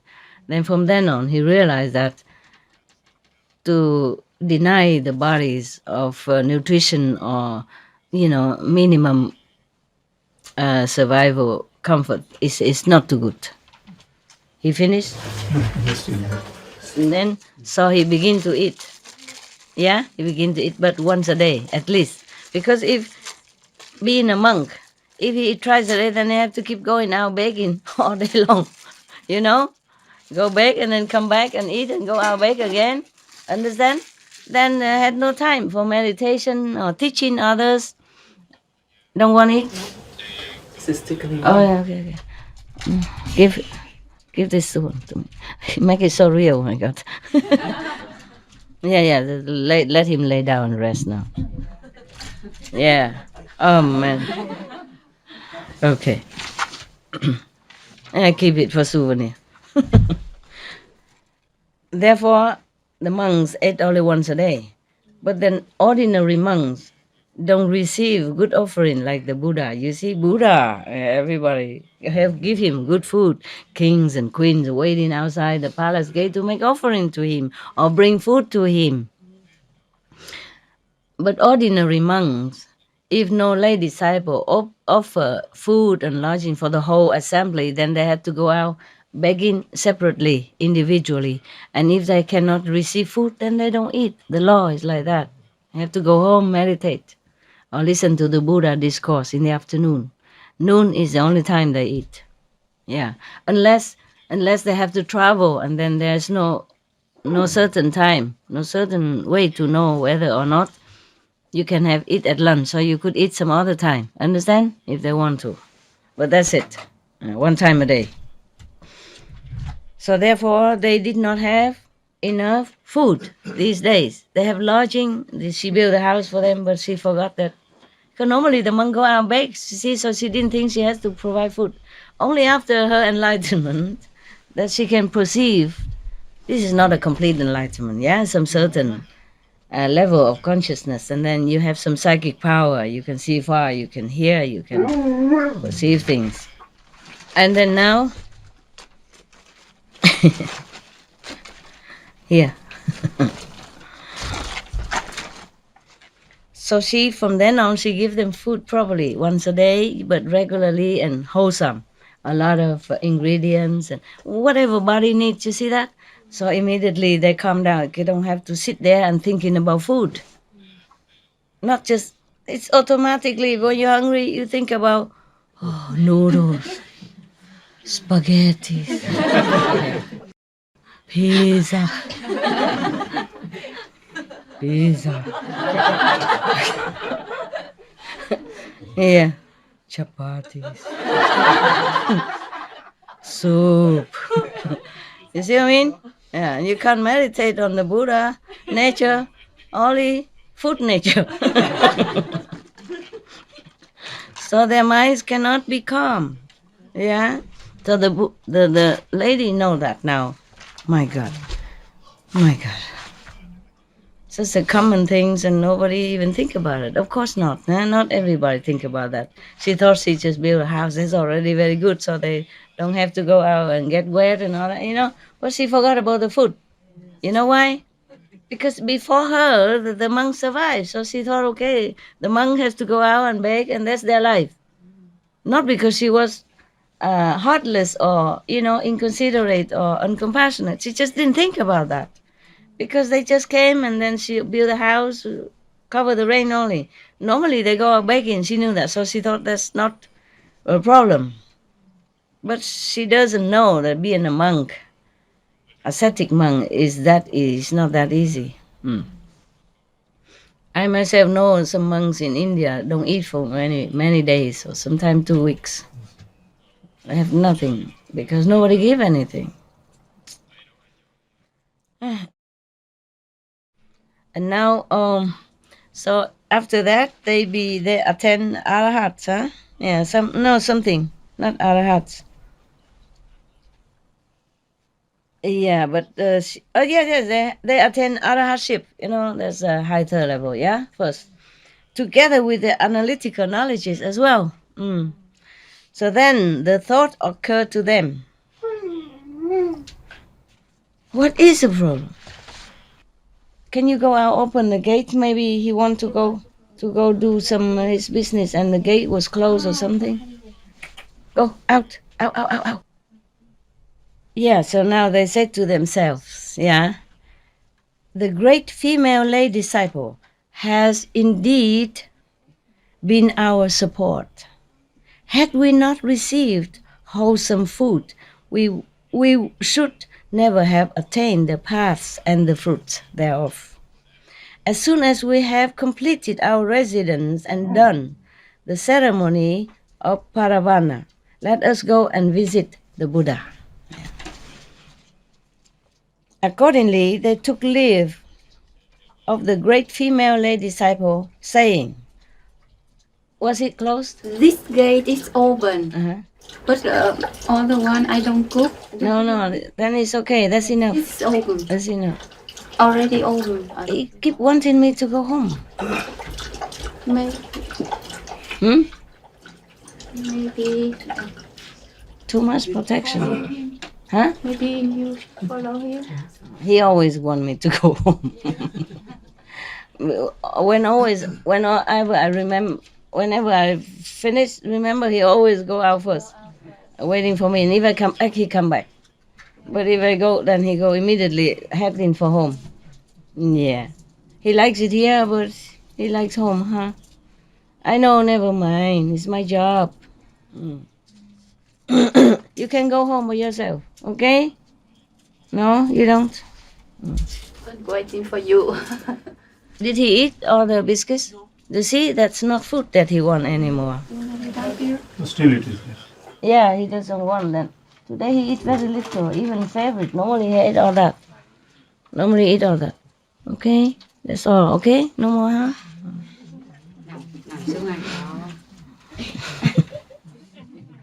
All right. Food. Proper food for enlightenment, huh? For him, the vegan bone is proper food for enlightenment. Accordingly, they took leave and then went to see the Buddha. So she accompanied them on their journey a little way, and see him off. She see them off, and then saying, "Look in on us again, reverend sirs." Come back again. And many other pleasant words. She returned to her house. saying goodbye and all that. When those monks arrived at Savatthi, they paid obeisance to the teacher and sat down respectfully on one side. The teacher, I mean the Buddha, I don't know why there's a teacher here, English teacher or something, Hindi teacher. The teacher said to them, "Monks, you have evidently fared very well, had plenty to eat, and have not been troubled on account of food." The monks reply, "We have indeed fared well, Reverend Sir." God, they don't call him Reverend Sir. Honored one, or Tathagata. "We had plenty to eat and have by no means been troubled on account of food. For a certain female lay disciple, the mother of Matika, knew the course of our thoughts, in so much that the moment we thought, oh, that she would prepare, would it be nice if she prepared such and such food for us, then she prepared that very food, and gave it to us, the one that we thought of, that we wanted to.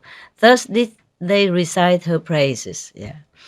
Another monk, one certain monk in this assembly, who heard this account, his story, and heard that the monks praised the virtues of their hostess, conceived a desire to go there to enjoy the food.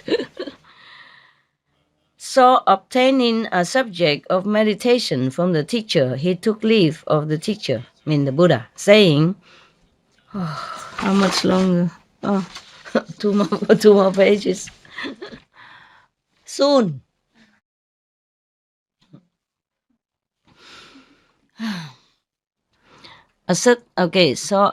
So he went there. He said, Reverend Buddha, I intend to go to that village. And departing from Jetavana, he arrived in due course at that village and entered the monastery that the lady built for the 60 monks. On the very day he entered the monastery, he thought to himself, I have heard it said that this female lay disciple knows every thought that passes through the mind of another person. Now I have been weary by my journey, and I shall not be able to sweep the monastery. Oh, that she would send a man to make ready the monastery for me. He wished like that. And the female lay disciple, sitting in her house, pondering within herself, became aware of this fact. She was sitting in meditation, contemplating, and she received aware of this fact and sent a man, and saying to him, "Go make ready the monastery and turn it over to the new monk," to him. So just as he wished, she sent immediately a man to, clean up the room and all that for him. All right. Now, after that, the man went and swept the monastery and turned it over to him, meaning, tell him it's ready. Then the monk, desiring to have water to drink, what was that? Sit straight. No, you. You can see me half side is good enough, okay? You don't have to.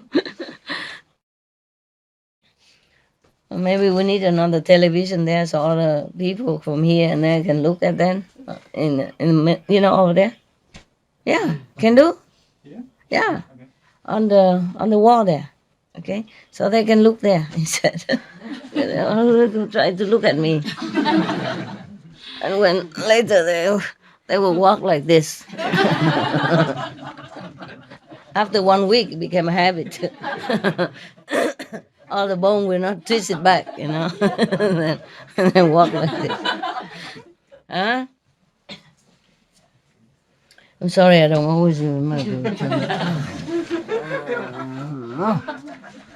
There are people who sit in other rooms that don't even see me at all.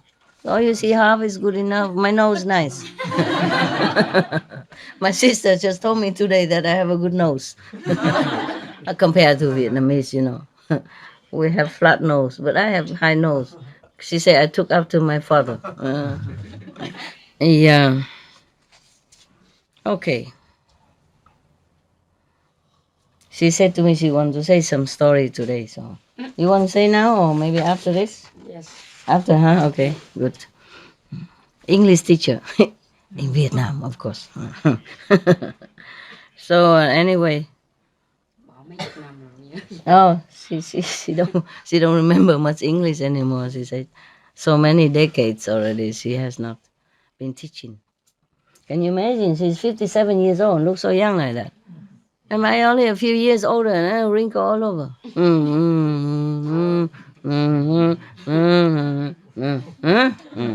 And her face different, you know? Older looking.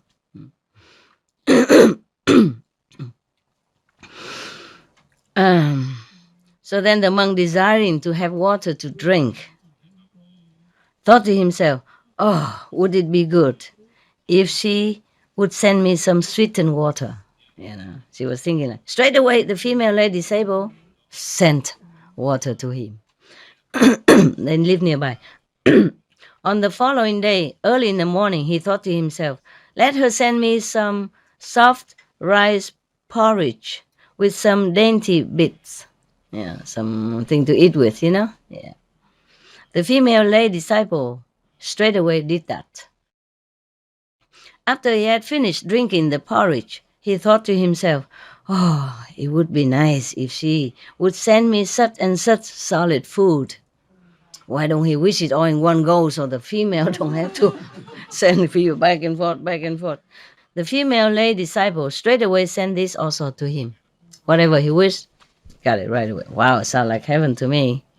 You like that, huh? Yeah.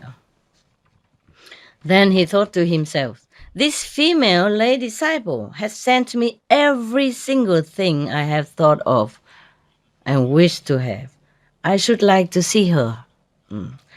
Or that she would come to me in person, bringing with her soft food seasoned with various choice of seasonings. Now he wished again, my God, just sit there and wish it. What kind of food? Okay, of course, monks, they hardly have any good food, you know, not often. Sometimes big and rich people invite the whole assembly with the Buddha, but mostly they have to go out beg for himself. Yeah.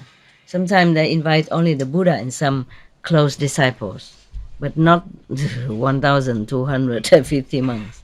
So they have to go out beg for himself. Sit. He like that. Okay. Yeah, he likes that. Yeah, he loves to be, loved. Now, so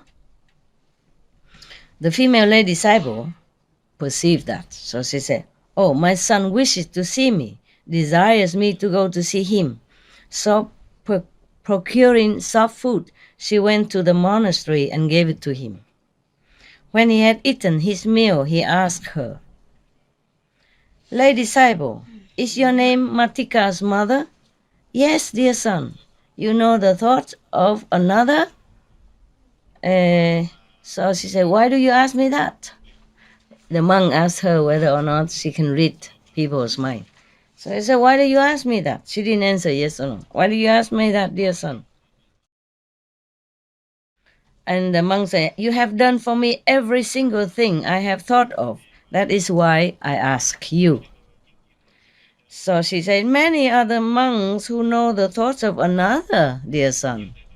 Again, she refused to say that she knew. Most practitioners, they don't say, I know this, I know that, or I know everything, even though they do. Or they don't say, I heal you, I rescue you, I take you out of accident. They don't say such thing, even though they do. Yeah, okay. So the same, the woman said, she say, many monks who know the thoughts of others, dear son. Meaning, why you don't ask them? You know why ask me? She referred to monks instead, meaning I'm just a lay disciple, okay? And then the monks say, I'm not asking anyone else or any monk. I'm asking you, lay disciple, meaning lady, yeah. Even under these circumstances, the female lay disciple avoided to say that I know the thoughts of another. She avoided. And she said instead, those who do not know the thoughts of another do thus, my son. Meaning, I don't know anything, just like everybody else who don't know anything. We just do this, you know? Meaning many people who do that, even though they don't know anything, they just do what I do, you know, bring in this and that without knowing. She meant like that. Okay. Thereupon the monk thought to himself, oh, I am in a most embarrassing position. You know why? Don't know? Okay, we read on. They that are still worldling like me, meaning he knows that he is nobody yet, entertain both noble and ignoble thoughts. You know, sometimes you think a good thing, sometimes you think not too good stuff inside your head.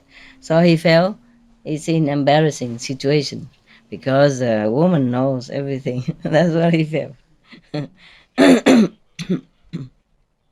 Were I to entertain a single inappropriate thought, she would doubtless change her attitude towards me.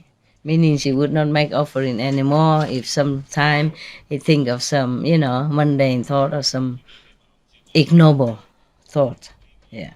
As they seize a thief with the goods by his hair, like she would catch him in red-handed, like people catch him red-handed. So, therefore, I had best run away from here. Yeah, he want to run away from the lady disciple who can read all the thoughts. So scared. Yes, monk. Yeah. So he said to the female lady disciple, I intend to go away. So she asked, where are you going? Noble sir? Noble indeed. Noble sir. So he said, to the Buddha. And she said to him, reside here for a while, Reverend sir. And he said, I can no longer reside here. I must positively go away. With these words, he departed and went to the Buddha. The teacher, the Buddha, asked him, monk, are you no longer residing in such and such village?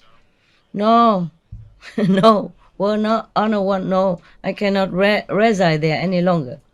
For what reason, monk? Reverend sir, that female lady disciple knows every single thought that passes through my mind. It occurred to me that the worldlings like me entertain both noble and ignoble thoughts. Were I to entertain a single inappropriate thought, she would doubtless change her attitude towards me, as they say, seize the thief with the goods by his hair. That is why I have returned. He's worried she read everything and then she would be very too embarrassed being a monk, okay? So the Buddha said to him, monk, is this still in one page? It's not possible. I thought I got to the last already, not yet. Oh my God. Okay, you know what? We do it tomorrow, okay? Yes. Half story. And now you have a more interesting story. Mooncake story. Okay, huh? Yeah. We take a rest, okay? Yeah. He's already... Yeah, he gave up already. Bring mooncake. Do you have tea also cooked? Tea? Tea? No? Yes? Tea for everybody? Big pot, no? Oh, man. Whatever tea you cook outside today? No cooking? Don't matter. It's okay. We can drink water. We live simple, right? Yeah. Stretch. Please do it. You will suspend to know what the Buddha said to him. That's the good opera stuff. Yeah. Or I cut it when it's interesting, on the peak of the nose, of the curiosity. Okay, see you next week. Have a good weekend. Yeah. I feel a little worn out.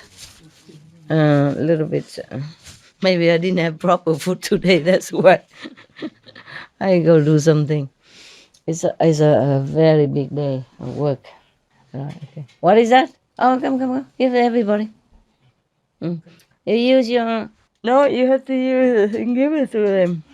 The tongue, yeah. Yeah. No, baby. Okay, give him one piece before he... Give him one piece. Yeah, just give it there. Okay, you eat your food. Eat your cake. Do we have one more like that? Oh, the tray, just one tray. Okay, then, okay, half. Then it's like that. Continue. I thought we had more, then we can give them more. Understand? Who knows? Maybe that sister has some surprise for me later. Say, oh, we have more now. Like yesterday. I don't know anything, what they have, what they not have. It's always filtered through this door. I know nothing. I don't know. Really. You know, a lot of disciples bring a lot of stuff sometimes for Moon Festival. I didn't know there was even Moon Festival until I know it. That's why I go out and make some food for you. Yeah. You enjoy, okay, huh? That's good. Okay, I go home. Go to my cake. Okay. Yeah, happy even? Good. Very good. Okay, babe. You wanna go home now or you stay here because of the cake? Be careful, hot. It's not hot, okay. Good.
This morning I closed the gate and I forgot I closed it. And he just sat right next to the gate, so cold on the cement.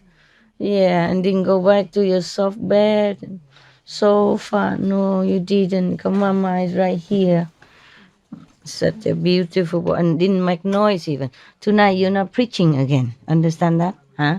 I preach is enough. Okay? He also want to contribute. Want to tell you good things.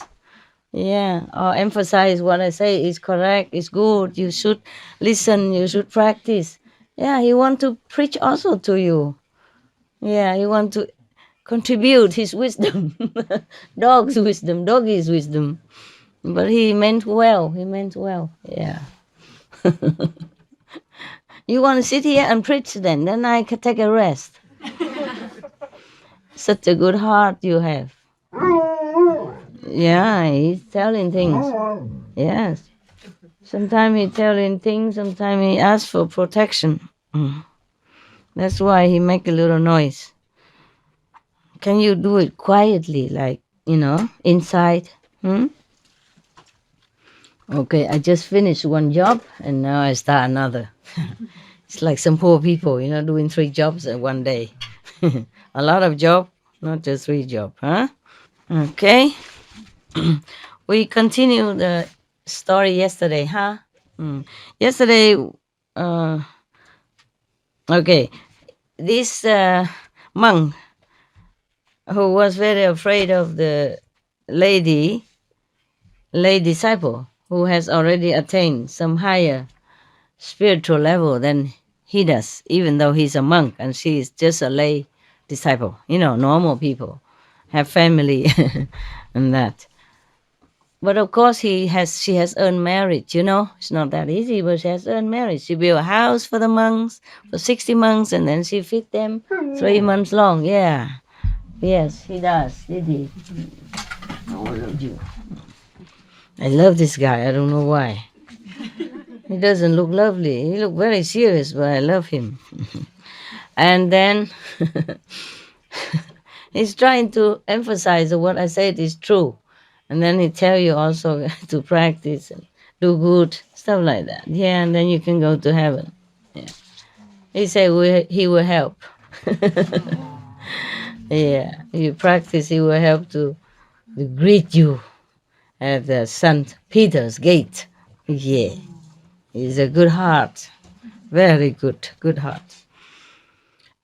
So the lady, she's too clairvoyant, She saw through everything. She hear everything from afar.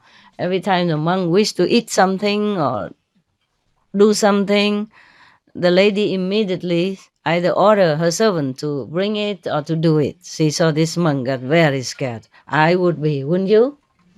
Oh, how come the monks know everything like this? How possible? The lady, yeah. So he was scared because he knew that even though he's a monk, but his mind is not yet completely positive. Doesn't always think of holy thing or positive thing all the time. Sometimes it will slip into his mind some mundane desire. So he's very scared, because he will feel very embarrassed if she knows what he's thinking. So he run back to his Papa, the Buddha. Papa, this lady, I cannot stay there anymore because this lady, she knows everything. She can read people, my thought. Whenever I think of something and want something, she bring immediately. So if I stay there, she will know. Sometime if I think of bad thoughts, mundane thoughts, she'll be very embarrassing. She will know. Yeah, therefore, he run back to his Papa. So Papa, what did Papa say now?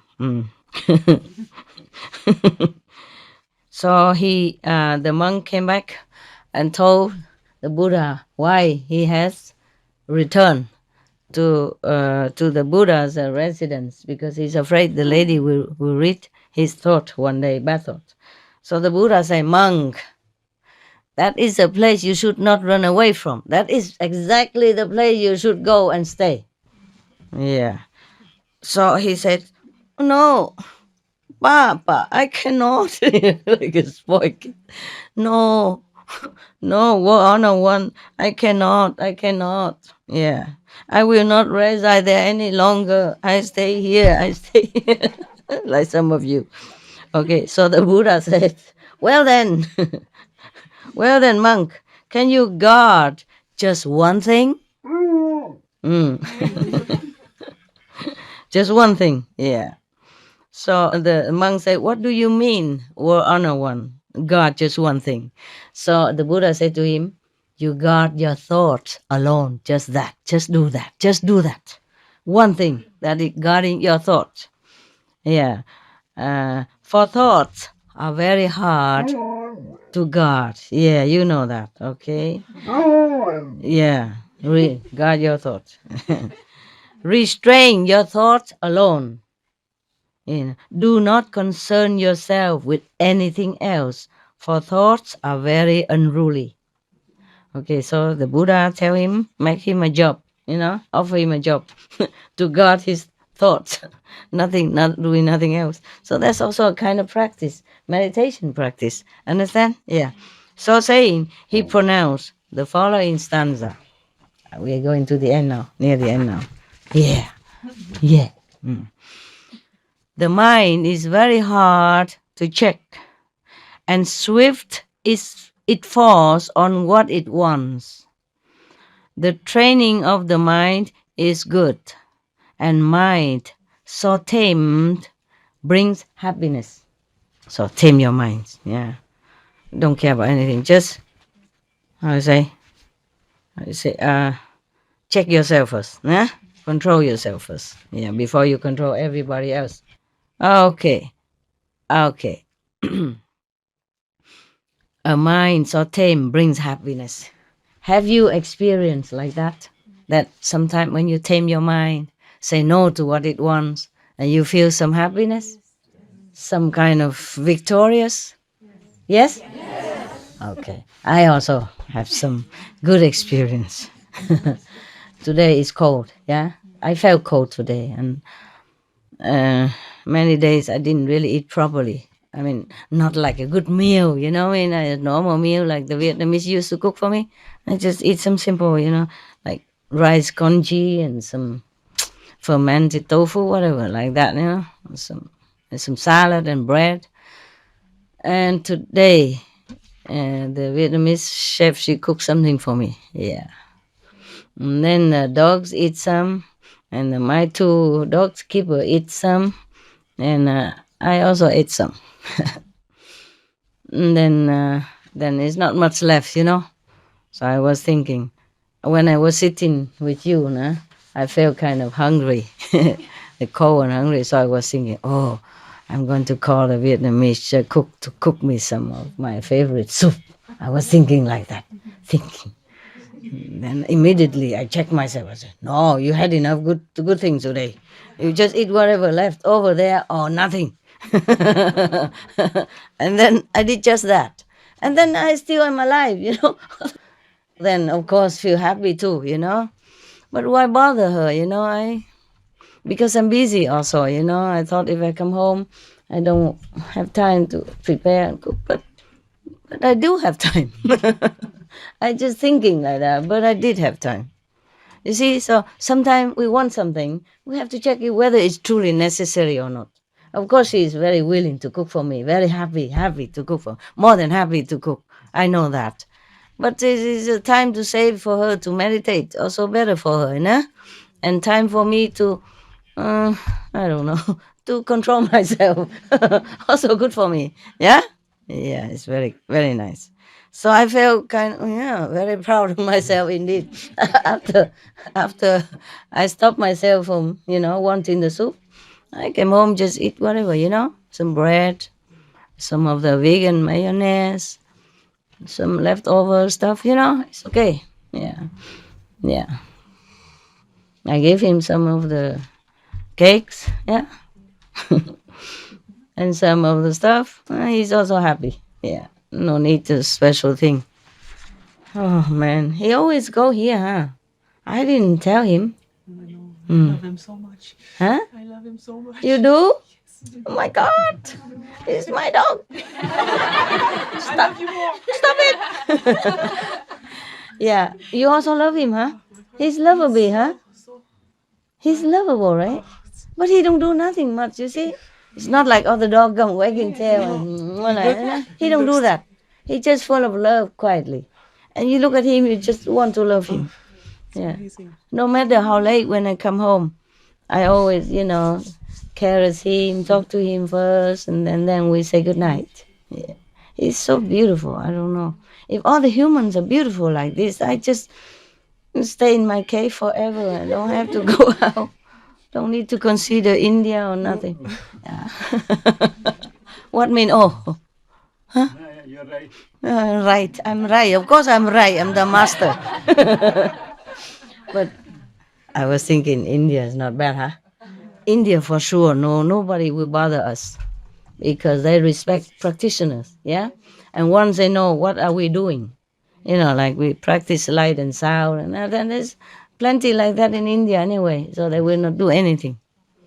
And any police come, we just join for initiation, and any government come and just sit there and listen to the Buddha stuff.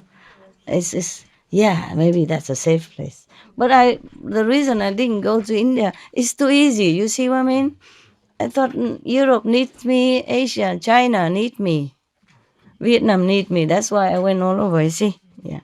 But now they know already, so I don't have to, right? Yeah. Europe is big already, right?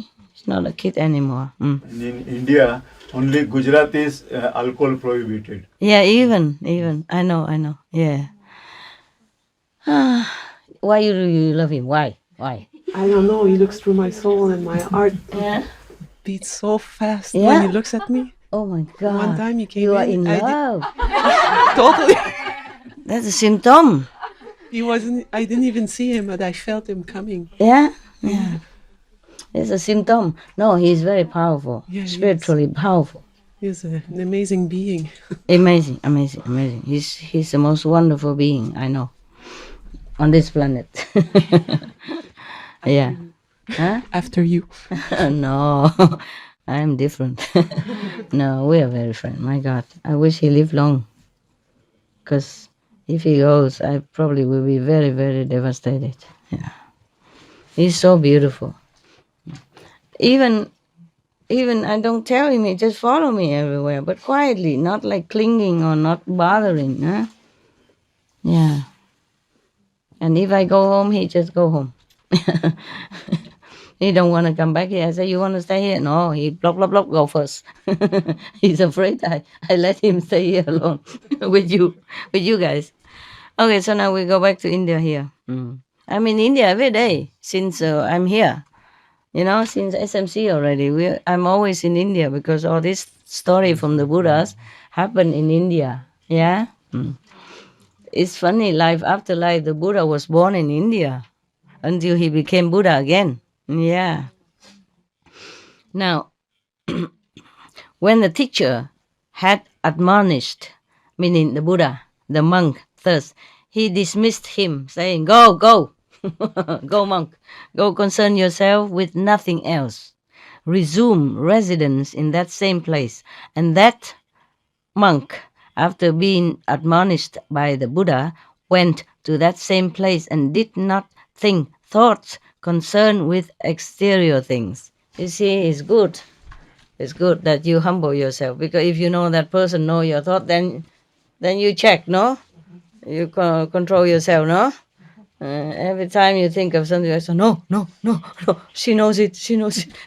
Better behave myself. Then it's also a good excuse to practice, right? Yeah, very good. And then the great female lay disciple looked with divine vision and seeing the elder. The monk. They also call the monk elder. Yeah, just by respect. Nah? Just like they call Sakyamuni Buddha, mean the elder, the enlightened saint or the elder saint. Yeah, okay? She looked within her vision, and seeing the elder, she determined by her own knowledge alone the following fact: my son has now gained a teacher, master, who gives admonition and has returned once more. She knows that the monk has gone back to the Buddha, and the Buddha scolded him, and now he came back. She knows it. She didn't see him, but she saw it inside, what happening. And at once she prepared wholesome food and gave it to him. Once having received wholesome food, in but a few days, the elder, meaning the monk, attained arahantship. Because he checked his thought.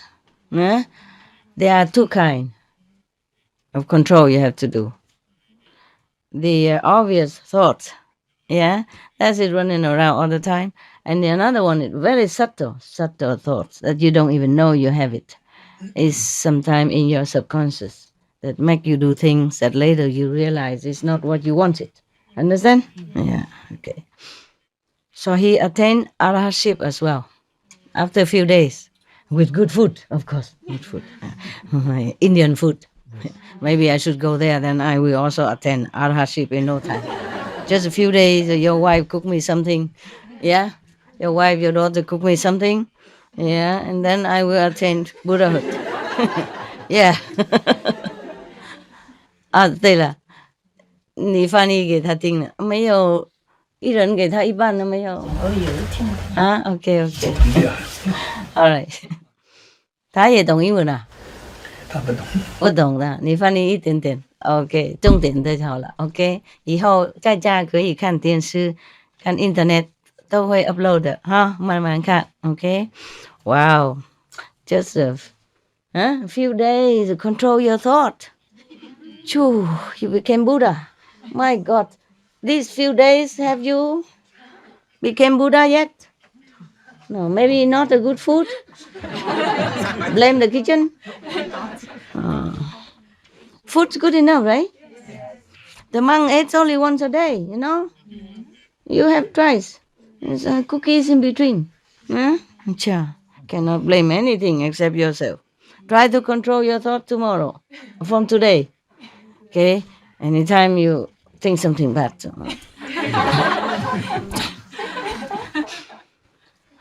But the subtle karma is difficult to control. The obvious is easy. Like if you want to see a woman, if you want to go and court a man, something like that, then you can see it. But sometimes it's so deep inside. Huh? You don't even know you're thinking that. You're just doing that because habit. It's like many stories we told. People who has done such and such thing many lifetime come back doing the same thing or similar thing. Huh? Okay? Even to the Buddha. All right. So the Buddha, how come he became Buddha? Because life after life, he's been doing just that. You know? No, he has become, he was a Buddha a long time already, of course. But then he came back to the mundane existence. But life after life, he done nothing but concentrate on holiness, Buddhahood, sainthood. So that's why he became Buddha. Because he does the same thing all the time. Almost all the time. And repeatedly. And then he became Buddha, the master of that. After many lifetimes do the good thing, then you're born doing good all the time. Same. So after the elder, the monk, passed his days in the enjoyment of the bliss of the paths and the fruits, he thought to himself, the great female lay disciple has indeed been a support to me. By her assistance, I have gained release from the round of existence. Meaning, because of her support and her help and her care, he attained liberation so quick, few days. Had he not had the Buddha as a teacher, he would run away too easy, comfort zone, where nobody know that he's rotten inside or nobody know his thought. Then he would probably take longer time to become Arahat. That's the reason why Anand has not become Arahat before everybody else. He was the last. He stayed too near the Buddha. Every day doing Buddha stuff. Nobody dare scold him. Nobody think of even anything about him. Buddha also, of course, never scold him. Maybe even very little. Because not much. He just go out and back in with the Buddha and come home and take care of him and everything. So there's no need to really to scold him. Besides, men are easy to take care, right? Man is easy. Men and men are very easy. They understood each other so well. Especially not much to do, We just go out and beg for food or go with the Buddha and in the invitation eating and then come home, maybe help the Buddha to wash himself with some very little clothes, And no need to whitewash it, no need bleaching, no need special soap, nothing, because it's softened, brownish clothes. It's easy to wash. So there's not much that the Buddha could scold him. Yeah? And besides, the Anand has been the Buddha's attendant many lifetimes, or acquainted or something like that. Besides, Buddha is a man. It's easier, Yeah. Maybe he has stress with disciple. But the more stress, the more the man feel good. You know that. Yesterday we talked about this hormone that it's stress produced. Huh? Testosterone, yeah. Whatever testosterone that makes the man feel good. The more testosterone, the more he feel like a tyrant. Yeah, he feel good. That's what it say, scientifically saying. The more stress. That's why men go out or in the field. Go outdoor, do all kind of jobs in the field. You see, stressful, like political job, for example. Oh, that's very stressful. Yeah, but nowadays we have many women leaders, huh? Many. Yeah, I'm so glad. But still, if if it's for men, it's better, I mean, better for them, not for the country. Not necessarily good for the country. If women in this world became all presidents or prime ministers or leaders of any group, I think the world will have better chance for peace. Just my opinion. I am not offending you, male presidents. Forgive me if I do. All right then. So now, and he considered within himself that like this: has she been a support to me in my present state of existence only, or has she been a support to me in other lives as well? As I have passed from one state of existence to another in the round of existence. Just say, as I pass from one lifetime to another, is quicker, And this man is very intellectually rich in words. So with this thought in mind, he recalled 100 states of existence, less one, 99 lifetime, 99 lifetime, back, past life, he recalled.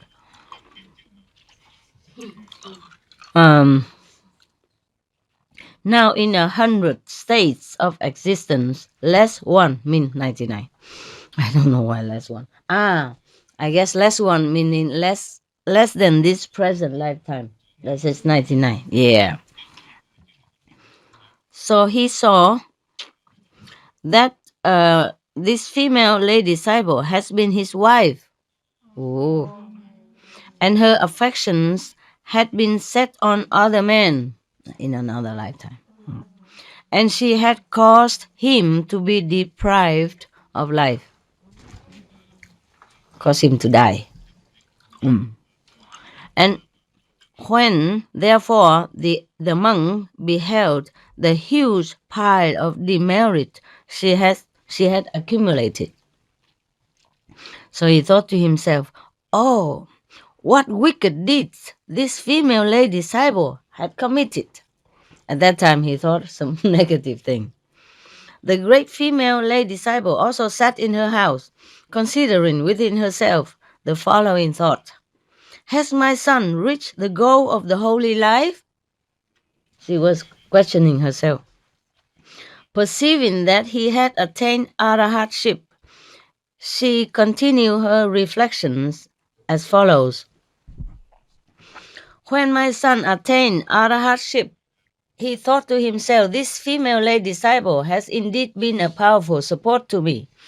Then he considered within himself, she's seen all this, no? She's seen his thought before. Then he considered within himself, has she been a support to me in previous states of existence also, or has she not? She knows everything. Yeah. With this thought in mind, he recalled 100 states of existence, less one. Now in 100 states of existence, less one, I conspired with other men and deprived him of life. She knew also now, past life, what she did wrong to him. When, therefore, he beheld a huge pile of demerit, not merit, bad karma, that she has accumulated, then he thought to himself, she's describing what she saw in her vision. That's why she said he thought to himself, oh, what wicked deeds this female lady disciple has committed.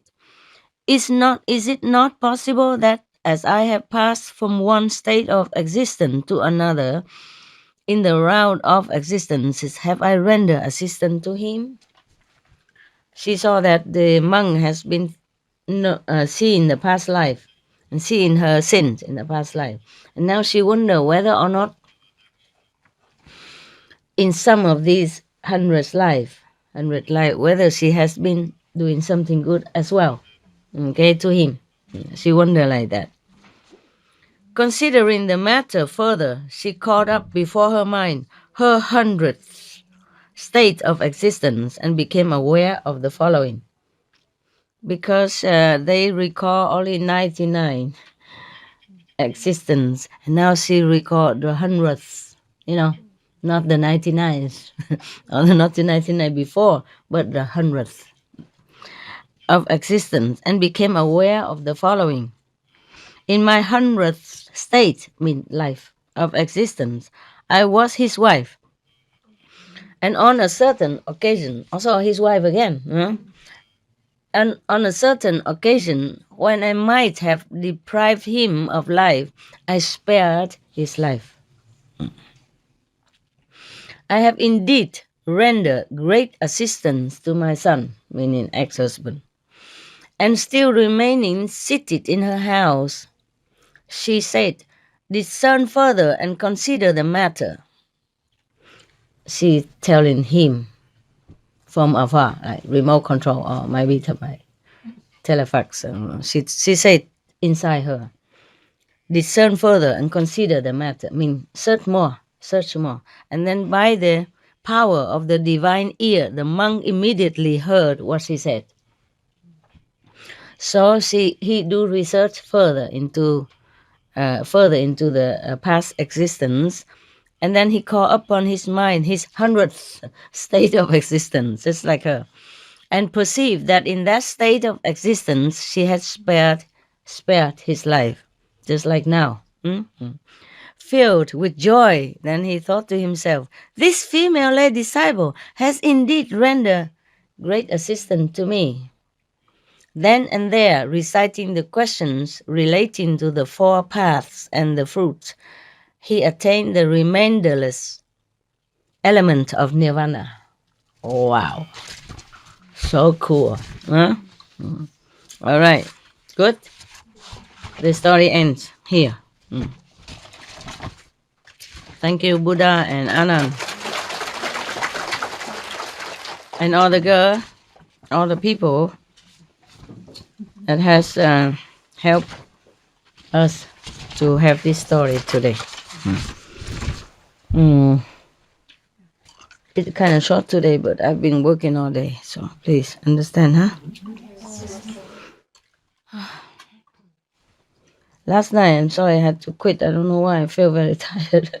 Suddenly feel very, very tired. No wonder he keep telling me, go home. And not because I listened to him, but at the end, I feel really I must go. Yeah. Anybody want to say anything? Ask anything? Today is okay.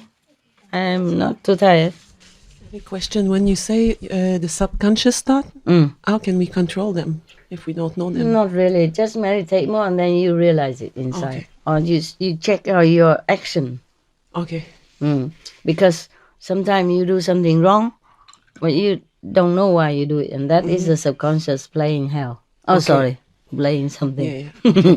Thank you. It's not your master speaking. Yeah.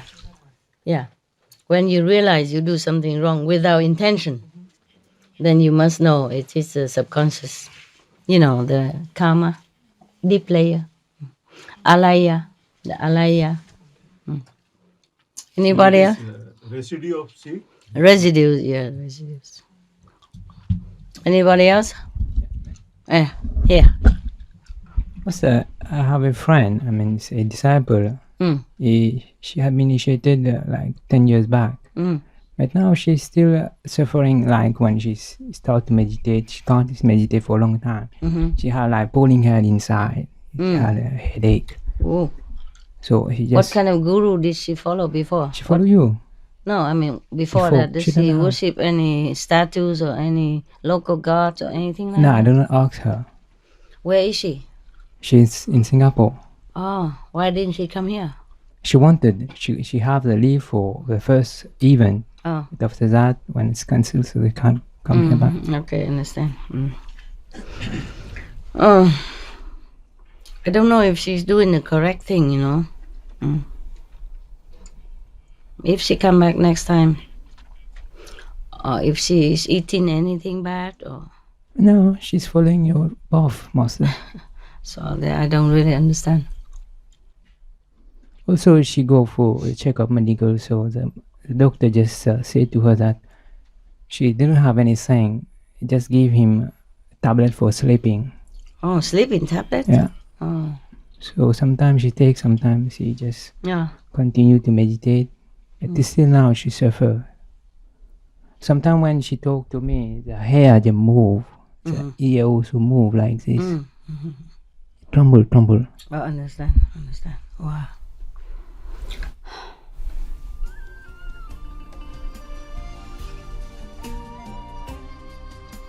I will see to that and I'll talk to you later, another Master. time, okay? Maybe tomorrow. I have to check, okay? Anybody else want to say something, talk something, ask something? Okay. In the first night, you talk about everything under the about the illusion. Illusion. Oh, Yeah. Is karma also part of the illusion? yeah. Or karma and enlightenment is also part of illusion? Enlightenment not. No. Karma, yes. Enlightenment is the inborn nature. Karma, it just depends on where you live, what you do, whom you're with, what you think, okay?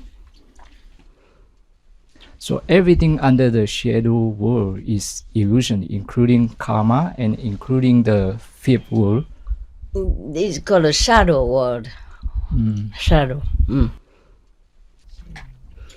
But it's more heavy on the lower here, more suffering. On the higher world, because it's nearer to the sixth level or much nearer to the real world, so it's lighter. Yeah, I explained that also more or less in Hungarian retreat tapes. Okay. Thank you. The karma, mostly karma, is illusion. All appearance here are all illusion. That's why the master can switch it off, can burn it, like television. When we sit at home, you watch some theater, yeah? It's not a real person, yeah? And whatever happened there, it's not really what happened there. It's a copy, it's a transmission of something that happened somewhere else. You understand that? Like the real movies, actors, real acting is in the studio or is in another land. The theater is somewhere else and you stay home, watch TV, look exactly like there. But if you turn it off, nothing. Because it's not real. You turn your computer off, it's off. You can turn television off, it's off. You see what I mean? Yeah. But you cannot turn off me because I'm real. That is the thing, yeah? You cannot turn off the actors because they're real. But you can turn off their acting. What? So where's actually the actor, our true self? Your soul. Okay. Okay, your soul. And your soul is a spark of God, also. Yeah. But just because it's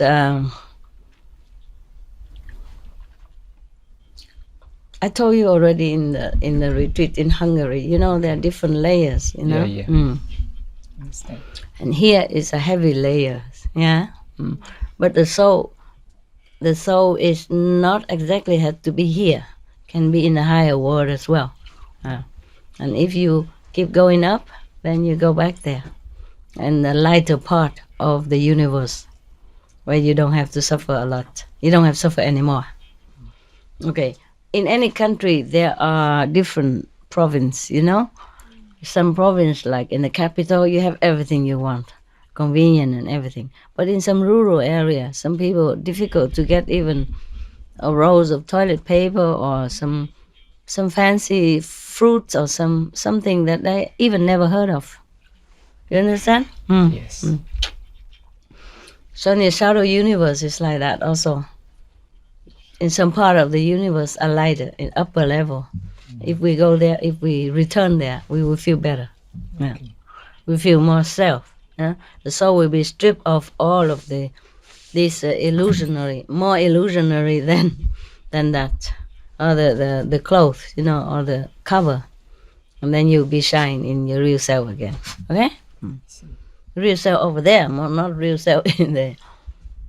You're also part of the real universe. just different.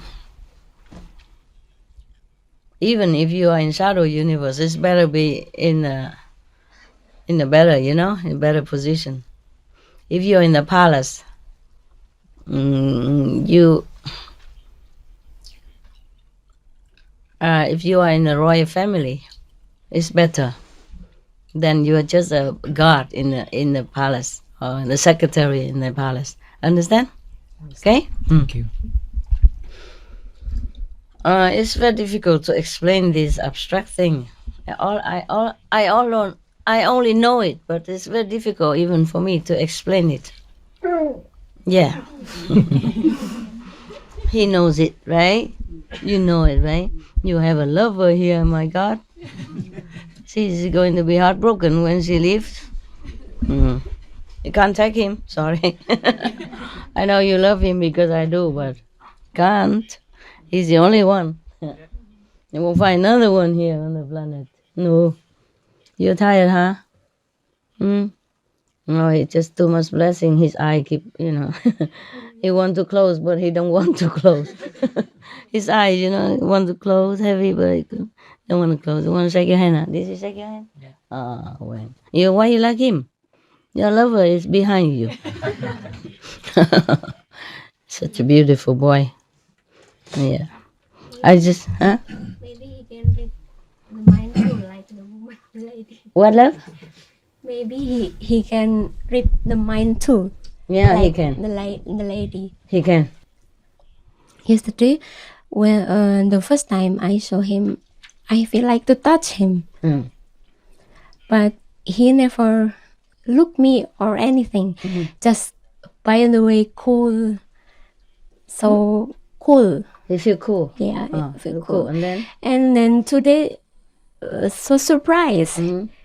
He came and shake your hand? Yeah. Shake your hand. Give for? Okay. Thank you. Yeah, your dream come true. Yeah. It takes some time to have effect, Yeah, not like we're not easy, right? You can't just second anybody. Let her wish for a while, right? Let her earn it, right? Oh, man. I can't imagine anybody who doesn't see such a precious dog like this, man. And even don't accept him, did not accept him. Yeah. But he was a very difficult dog. When he first came, he was so difficult. Just want to stay outside. Even rain, shy, hot. Oh, God. Oh, his eyes so heavy. Couldn't close. Close it, baby. Close and take a rest. Drop.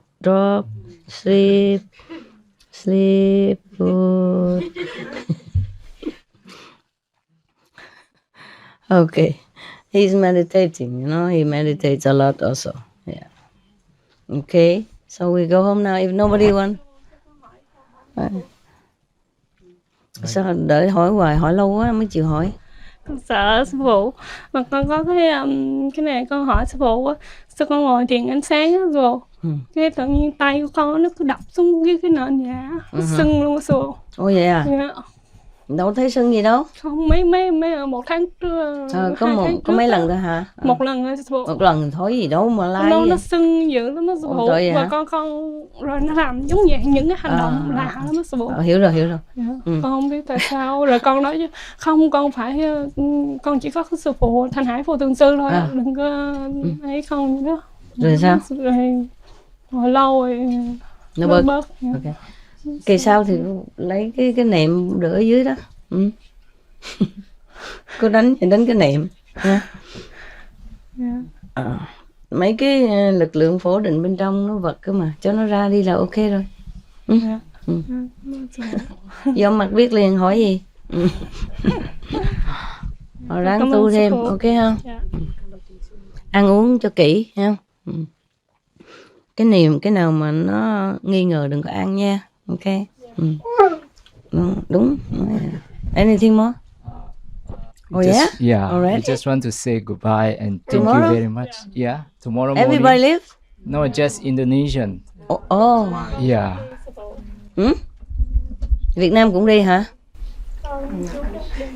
Hawaii. Hawaii. 18 people. Okay. I'm sorry. So what now? Thank you very much for everything. You're welcome. I think you have given us everything. We feel so happy. Oh, you're welcome. Yeah, we feel so happy, so contented and satisfied this time. Thank you very much, and wish Master all the best. And see you next time. You're welcome. Yeah, you're very welcome. And just now we try to cook something for Master, the Indonesian cake. Yeah. I hope you enjoy it. Where? In here? In the kitchen. We cook some cake. You cook? Oh, I want to see it now. Actually, today I wanted to ask her whether we still have some Indonesian cake for me, but I forgot about it. I want to ask and I forgot about it because I went about working, and one work led to another, and I forgot to ask her. Today I feel like wanting to eat some Indonesian cake. So maybe you have read my mind. Okay. Yeah, I was going to ask today, sometime earlier, but I had no time. Where's the cake? We also cook gado-gado. Gado-gado? Yeah, your favorite one. What is that? Gado-gado is like an Indonesian salad with some nuts. Salad? Yeah, nut sauce. Nut? How you know it's my favorite? I think in the video before you mentioned some. Oh. Did I say that? The name is gado-gado. Huh? I say gado-gado? Oh, everybody will be jealous. My God. Good love. See what I got there? Oh, if I knew that, I wouldn't have eaten my... Wow. This is all we have? More? Can you please bring it so everybody can have? Yeah, we start from here first. Huh? Can somebody bring him water and a empty bowl so he can try some of this? You want to try some Indonesian? Gado-gado. Gado-gado. That's gado-gado. This is gado-gado. Yeah. Huh? Wajik. Kue wache. Oh man, this is my favorite. Wow. Oh. Eat by hand, right? You have a fork? Yeah. So I can share some with some of your brother, sister. And whatever, bring it all here. Wow, we eat all the time now. You want some of this sweetness? Try first. I don't think you like gado-gado because it's salad.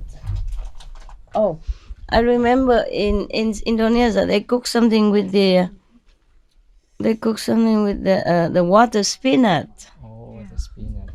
No? You know water spinach? Yeah, kangkung. And they cook it almost like saute or soup. I don't remember, but it was delicious. Yeah.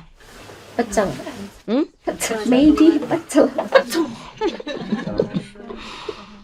Maybe pecel. Yeah.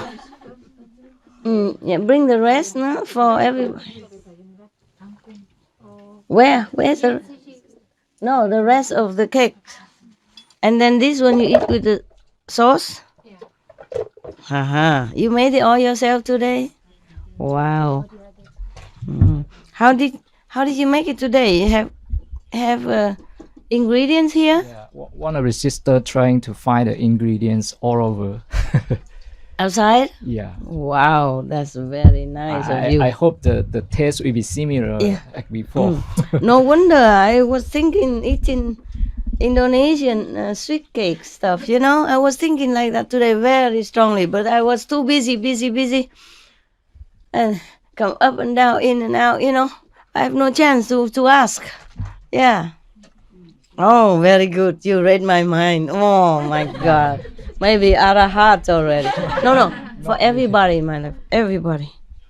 Did he eat the sweet? No. Maybe later. Don't touch the fork, okay? It's public. Don't touch the fork. Yep.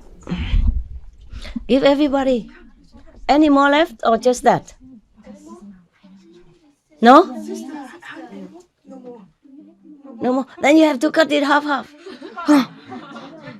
Break it into half. Share if their hands are clean or not. You eat already, too bad. Just share half with the sister, okay? Yeah. Half. Yeah? Half only, yeah? Half. Maybe not enough even, half.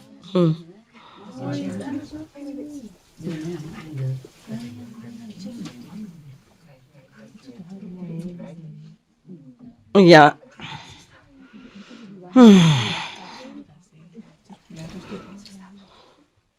Anybody?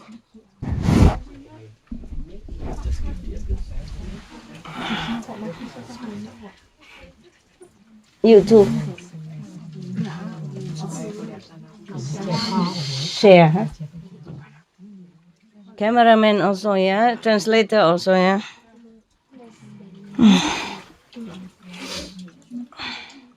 My God, what's the use of eating so little like this? Might as well eat nothing. This for the cameraman. Still have? Really? Tao dầu mà? Okay, then give to some of the people behind there. And the cameraman, if not enough, then come back here. Here, Young. You have? You have?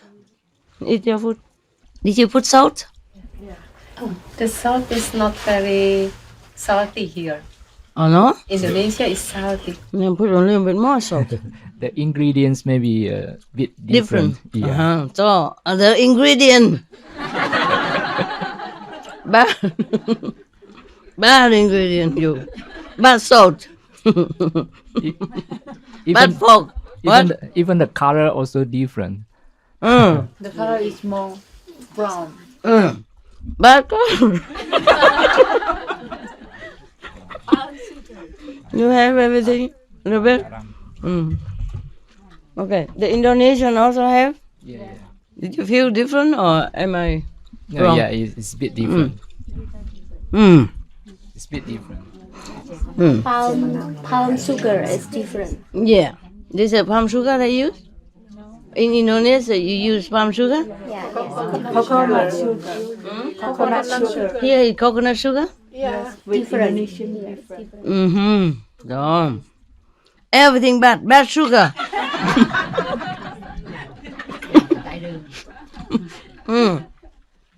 Why not palm sugar? Yeah, I scolded him already. You feel happier now? Yeah, it's all your fault. No, I try one more and everybody up for grab. No? The Westerner and the Indian. It look like Harvard, you know? Right?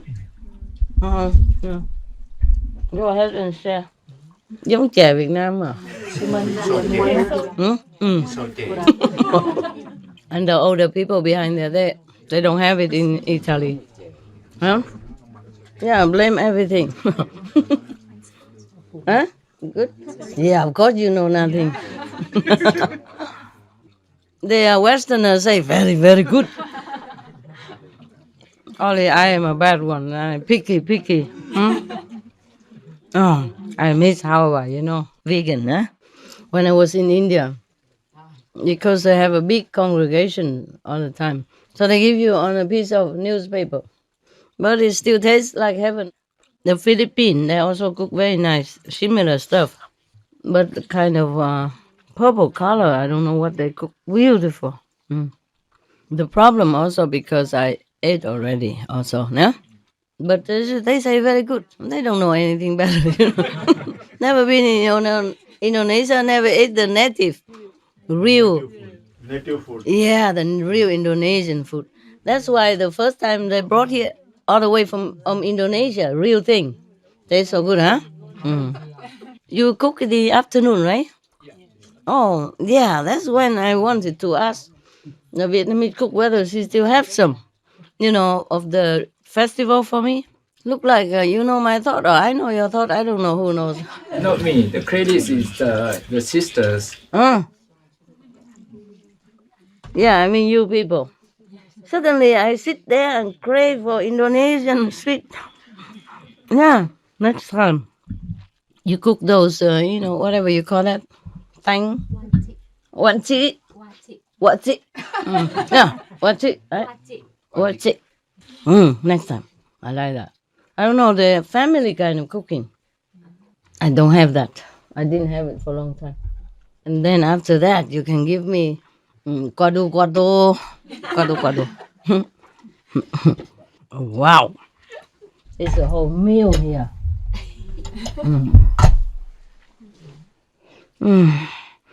Can I save it and eat later?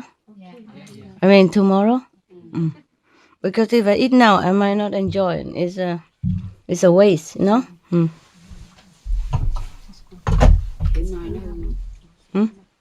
Hư đâu mà hư. Muốn ăn hả? Because I cook for me, so I want to eat it. Otherwise, I give it to you, you know? I will eat it so that I feel happy. Understand? Okay, I will eat it for sure. All by myself. And this guy can draw tonight in the dream. Just salad and peanut butter, peanut sauce. But it will be nice when I'm ready. No eat? You don't eat the sweet? Today he ate some already of these moon cake, you know? Muốn hỏi gì nữa không? Huh? If you don't want anything else, then I go, huh? Cô Trung muốn nói gì không? Muốn nói không? Không muốn thì thôi. Muốn hả? Rồi. Microphone. Wow, my God! If we keep having this kind of gathering, I think I will have new clothes. I feel already, you know. I slimmed down a couple of days when I don't eat the Vietnamese food and I don't eat with you, and then boom, Moon Festival came, and everything changed. Muốn nói gì cưng? Kính thưa sư phụ, kính thưa quý vị đồng tu có mặt hôm nay.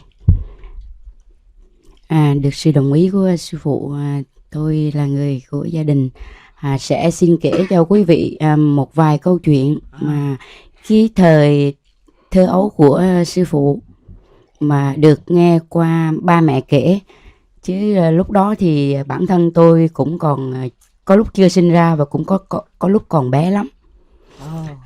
Bà kể hết hả? Dạ. Bà má kể hết hả? Dạ, nghe ba mẹ kể. Vâng. Có thể lần lượt từng My câu sister. chuyện một. Dạ. My younger sister, the tallest and the more beautiful in the family. Và tôi sẽ bắt đầu câu chuyện mà lúc mà sư phụ khoảng 2 tuổi. Lúc đó gia đình tôi thì trong cái thời buổi chiến tranh, những cái thời đó là thuộc về chế độ Pháp thuộc á, cho nên là chiến tranh thì gia đình phải di tản lên núi để ở. Núi giống như vậy nè, nhưng mà sản xuất được trồng cây cỏ và rau củ nhiều. Và lúc đó sư phụ được 2 tuổi, nghe kể như vậy đó.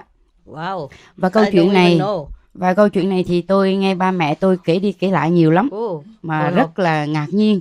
Vì lúc bấy giờ sư phụ 2 tuổi thì mẹ tôi và chị tôi thì cứ mỗi một buổi tối như vậy là khoảng 1 giờ sáng á. Cái gì tốt mà kể nha cưng, đừng có kể xấu. 1 giờ sáng thì bắt đầu gánh rau củ quả từ trên núi đi xuống đồng bằng bán. Vì ban ngày là chiến tranh không dám đi, cho nên là cứ 1-2 giờ sáng là gánh chở đi. Wow. Và đi thì trong quá trình đi có cầm theo một cái mõ để gõ, mõ làm bằng tre giống như của mấy ông thầy chùa gõ đó, gõ cốc như vậy để cho. Do you have translation? Cái gì hay mới kể. I don't know anything about 2 years old. I don't know. Mother tell you? She never told me. Maybe some, but maybe I'm not sure what you are going to say now. Không biết bà phải nói gì đây. Everybody has already? Yes or no? Yes. Có nói chưa? Translate chưa? Xong chưa? Testing. It's all good? Alright. Rồi cưng nói đi để nó mất hứng á. Kính thưa sư phụ, kính thưa quý vị đồng tu, tôi sẽ kể lại câu chuyện bắt đầu như thế này. Và thì lúc mà đó thì chiến tranh thì mẹ tôi và chị tôi đi bán những cái rau củ quả trồng ở trong vườn, ở trong cái núi đó. Cứ 1-2 giờ sáng á, tức là nửa đêm á, thì gánh nhau đi xuống dưới bán, thì lúc nào cũng mang theo một cái mỏ bằng tre để gõ cho những cái con vật ở trong núi nó không có nó sợ nó chạy. Ví dụ như con cọp, con beo, con heo gì đó. Trong lúc bây giờ cột beo nhiều lắm cho nên đi phải có cái mỏ tre để gõ. Mà ngay cả cái câu chuyện này chị tôi chắc cũng không nghe được đâu, bây giờ mới nghe. Chưa biết. Dạ vâng. Thì mẹ tôi cứ kể đi kể lại cái câu chuyện đó hoài. Gánh đi thì One second. bán Everybody mua. hear well? Translation okay? Funny tao sợ okay mà. Yeah. Bán mua xong cái buổi chợ đêm á, thường là hộp chợ đêm chứ không đi chợ ban ngày đâu. Chợ đêm chứ ban ngày là rất nguy hiểm, súng đạn bắn dữ lắm. Bom. Bom nó dội, bom Pháp lúc đó là người ta đánh nhau dữ lắm. Thì chị tôi và mẹ tôi bán xong thì đi về trên cái đoạn đường về tới gần nhà thì mỏ vẫn cứ gõ chốc như thế, gõ hoài. Mà chị tôi thì mới có 2 tuổi. Mà nằm chị này chứ chị kia đâu. Chị này mới nằm ở trong nhà mới nghe tiếng mỏ đó. Mới nghe mẹ về mừng lắm, mới bò ra mà mới 2 tuổi đã biết đi gì nhiều đâu, mới chập chững thôi. Bò qua một cái cây cầu bằng tre. Một cầu bằng tre, một cây chiếc tre như thế này bằng cỡ tay mình đó. Mà bò qua, vì trước nhà tôi có một cái con suối nhỏ. Sông cái suối con suối. Okay. Thì có một cái suối bắc ngang trước nhà đó thì mới đi vô nhà được. Mà cái cây tre cỡ bằng tay mình nè. Thì lúc đó sư phụ bò qua, bò từ đầu bên trong nhà mà bò mãi ra tới ngoài để đón mẹ và chị về. Thì cha tôi ở trong nhà không biết hết, chừng chạy ra tìm thì không thấy con đâu hết. Thì mới giật mình thì mẹ tôi mới la: ô nó đây rồi, nó ra tới đây rồi ông ơi. Trời, lúc đó cả nhà hoảng hồn lên thì mới thấy là về sau là ai nghe cũng nổi da gà hết, không biết tại sao mà nó bò qua được cái cầu đó. Ba mẹ tôi cứ nói thế. Và kể mãi về sau câu chuyện đó khi tôi lớn lên mà Ngọc nghe kể hoài. Mà tôi cũng cảm thấy rất là khủng khiếp. Không biết tại sao mà 2 tuổi mà bò qua được cái cây cầu như vậy. Bamboo. Đó. One bamboo. Quý vị thấy khủng khiếp chưa? Rất là giỏi, mà rất là, đó là cái lòng dũng cảm đó. Dũng cảm. Tôi nghĩ đó là lòng dũng cảm. Mới có 2 tuổi thôi mà dũng cảm, mà bò ban đêm mà nghe tiếng mẹ về mừng quá mà bò ra đi tìm. Thì cho hôm qua là tự vì cách đây 2-3 ngày tôi nghe các sư phụ kể một câu chuyện là ở Ấn Độ sư phụ nhảy xuống cái dòng sông đó tới 3 lần. Sông lạnh. Sông lạnh tới 3 lần mà không ai mà dám nhảy xuống, chỉ khoác lên mặt để rửa mặt rửa tay thôi mà sư phụ nhảy xuống 3 lần được thì cái cầu đó băng qua chuyện nhỏ. Quý vị hiểu không? Cho nên tôi liên tưởng, tôi nhớ lại cái 2 tuổi mà bò qua cây cầu mà cha mẹ tôi nhắc hoài cái câu chuyện đó. Thank you. Mãi đến khi tôi lớn lên mà cha mẹ tôi vẫn cứ nhắc. Thành sẵn đó tôi nhắc cho quý vị nghe, kể cho quý vị nghe câu chuyện là dũng cảm như thế nào. Thank you. Từ bé đã dũng cảm rồi. Không phải đâu cưng, nó nhỏ nó không có biết đó. Hồi bà nhỏ bà không có hiểu gì hết, bà mới bò qua, bây giờ bà lớn bắt bà bò bà không dám đâu. Dạ không. Bây giờ lớn là biểu nhảy xong mà nhảy liền. Dạ. Đó là một câu chuyện. Và câu chuyện thứ hai tôi kể tiếp cho quý vị mà tôi nghĩ cái câu chuyện này quý vị chắc cũng đã từng nghe sư phụ nhắc rồi. Nhưng mà tôi chính là người nghe nhiều nhất và được truyền đi truyền lại nhiều. Câu chuyện như thế này. Lúc bây giờ là sư phụ đã được 10 tuổi rồi. Tôi vừa mới sinh ra đời. Mẹ tôi sinh tôi ở nhà và lúc đó bố của tôi thì đang bị ở tù. Bây giờ em mấy tuổi rồi? Dạ bây giờ em 57. 57. Thì lúc đó chị mới 8 hay 9 tuổi thôi. Dạ 10 tuổi. Chưa đó. tới 10 đâu. 10 dạ còn 9-10 tuổi gì đó, 9-10 cỡ đó. Dạ. Thì bố tôi đang ở tù và mẹ tôi sinh tôi ra mà trong cái cơn hoạn nạn lắm. Mà mẹ tôi bị một cái cơn bệnh mà không ai chữa được hết. Mà chị tôi biết rằng cha tôi có thể chữa được bệnh đó cho mẹ tôi. Cho nên mẹ tôi mới nói thôi bây giờ nhà đơn chiếc quá, không có nhờ ai được, hàng xóm láng giềng. Thôi thì con làm sao mà con đi được ra tới cái chỗ mà ba đang ở tù đó.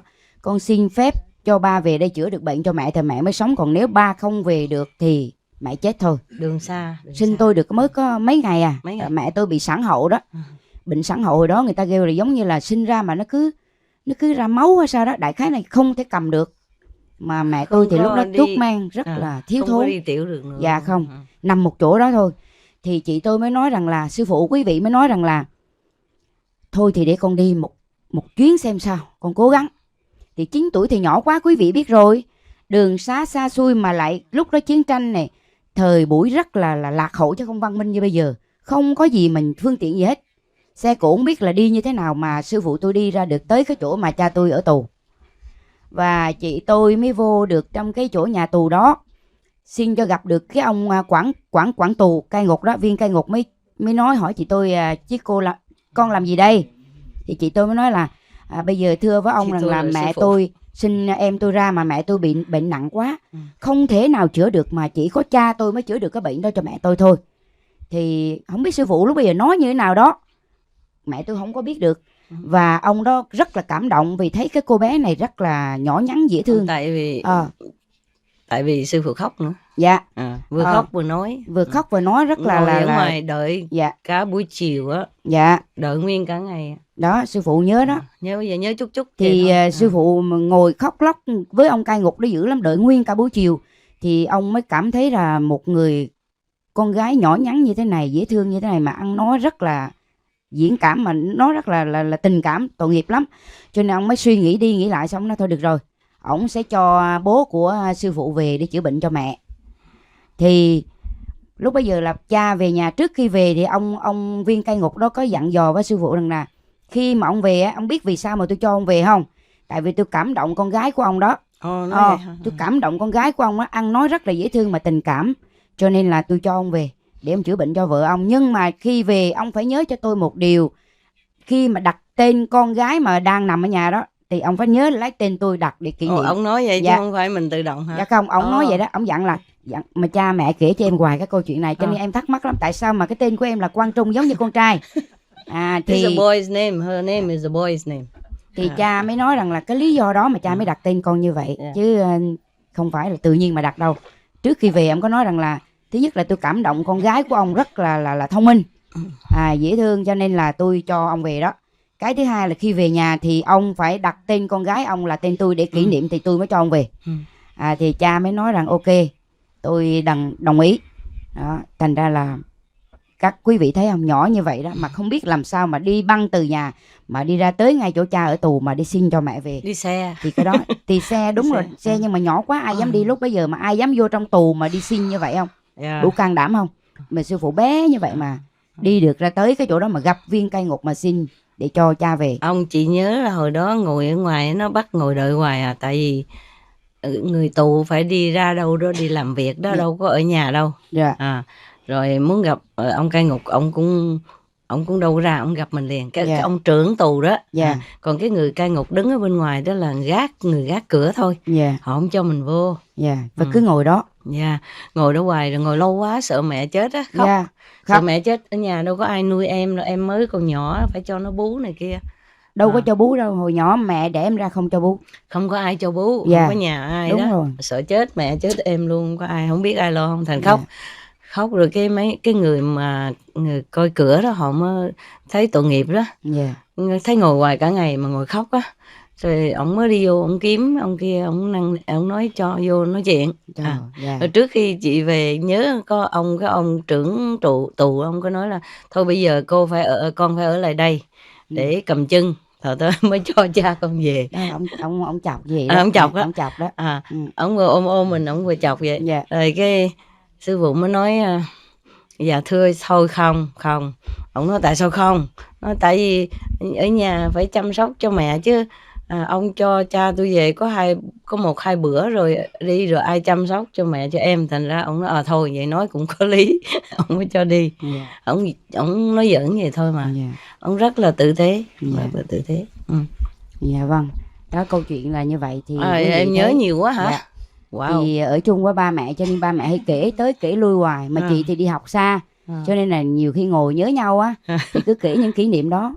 Ý là cha với mẹ rất là ca tụng có vấn đề đó. Mà ba chẳng nói gì với chị hết. Ông bà cứ kể với em nghe, kể tới kể lui, kể tới kể lui nghe hoài thành thuộc. But they never told me anything.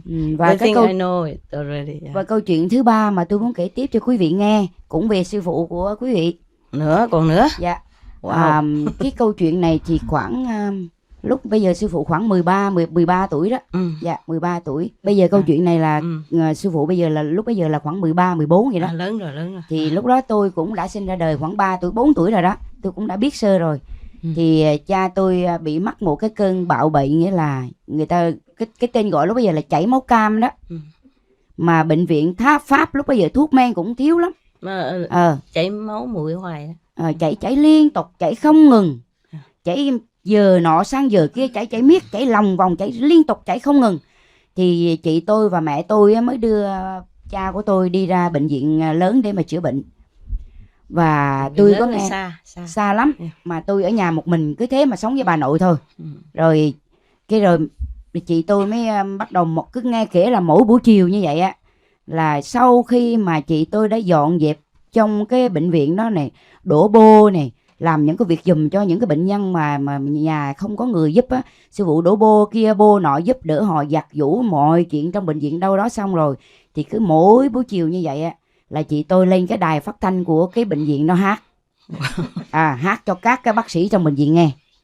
Mà mấy ông bác sĩ này mê dữ lắm. Thì lúc bây giờ có ai mà hát hò gì nhiều đâu, mà vô bệnh viện thì làm sao mà hát được.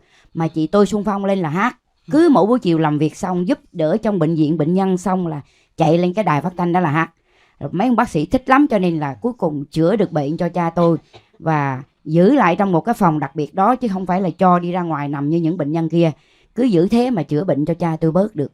Về nhà cha tôi ông cứ nói tao sống được là nhờ con đó con à. Không nói hết. Nói với em là cha mà sống được là nhờ chị của mày đó. Chị mày nó giỏi lắm lần. Nó làm lăn lộn vô bệnh viện, nó lo lắng, nó làm hết sạch công việc, ai cái gì nó giúp đỡ hết trơn hết trọi. Rồi xong chiều rảnh rang thì lại lên trên sân khấu trong bệnh viện đó hát cho mấy bác sĩ nghe. Mà mấy bác sĩ đó quý chị mày ghê lắm, mà thích ăn nói đủ thứ chuyện gì cũng không thể làm được hết trơn. Không có thể làm lúc đó mà phải thay những cái kim, thay kim, thay băng, IV á, kim gì, chuyền rum á, thay hết. Cả một đêm tôi phải đi coi sóc mấy cái này mà thay serum, hoặc là làm lớn làm nhỏ, hoặc là những chuyện gì họ kêu mình phải chạy đâu.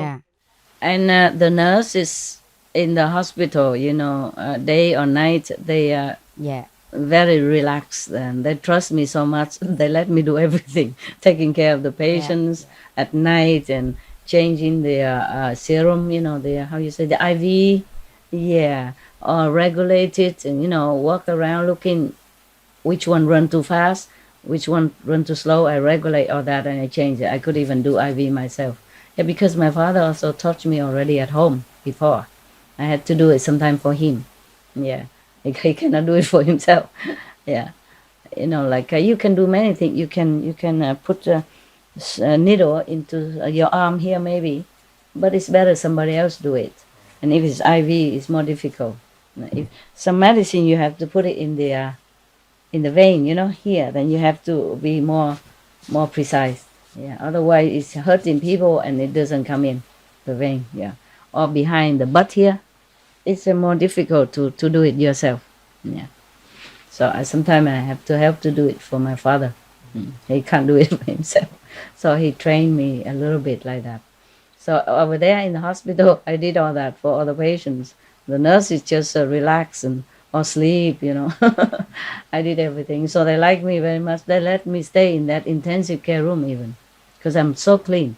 I clean all the, you know, the stools from the patient because they're all laying there. They cannot walk to the toilet, so I have to clean their toilet bedpan, all the time.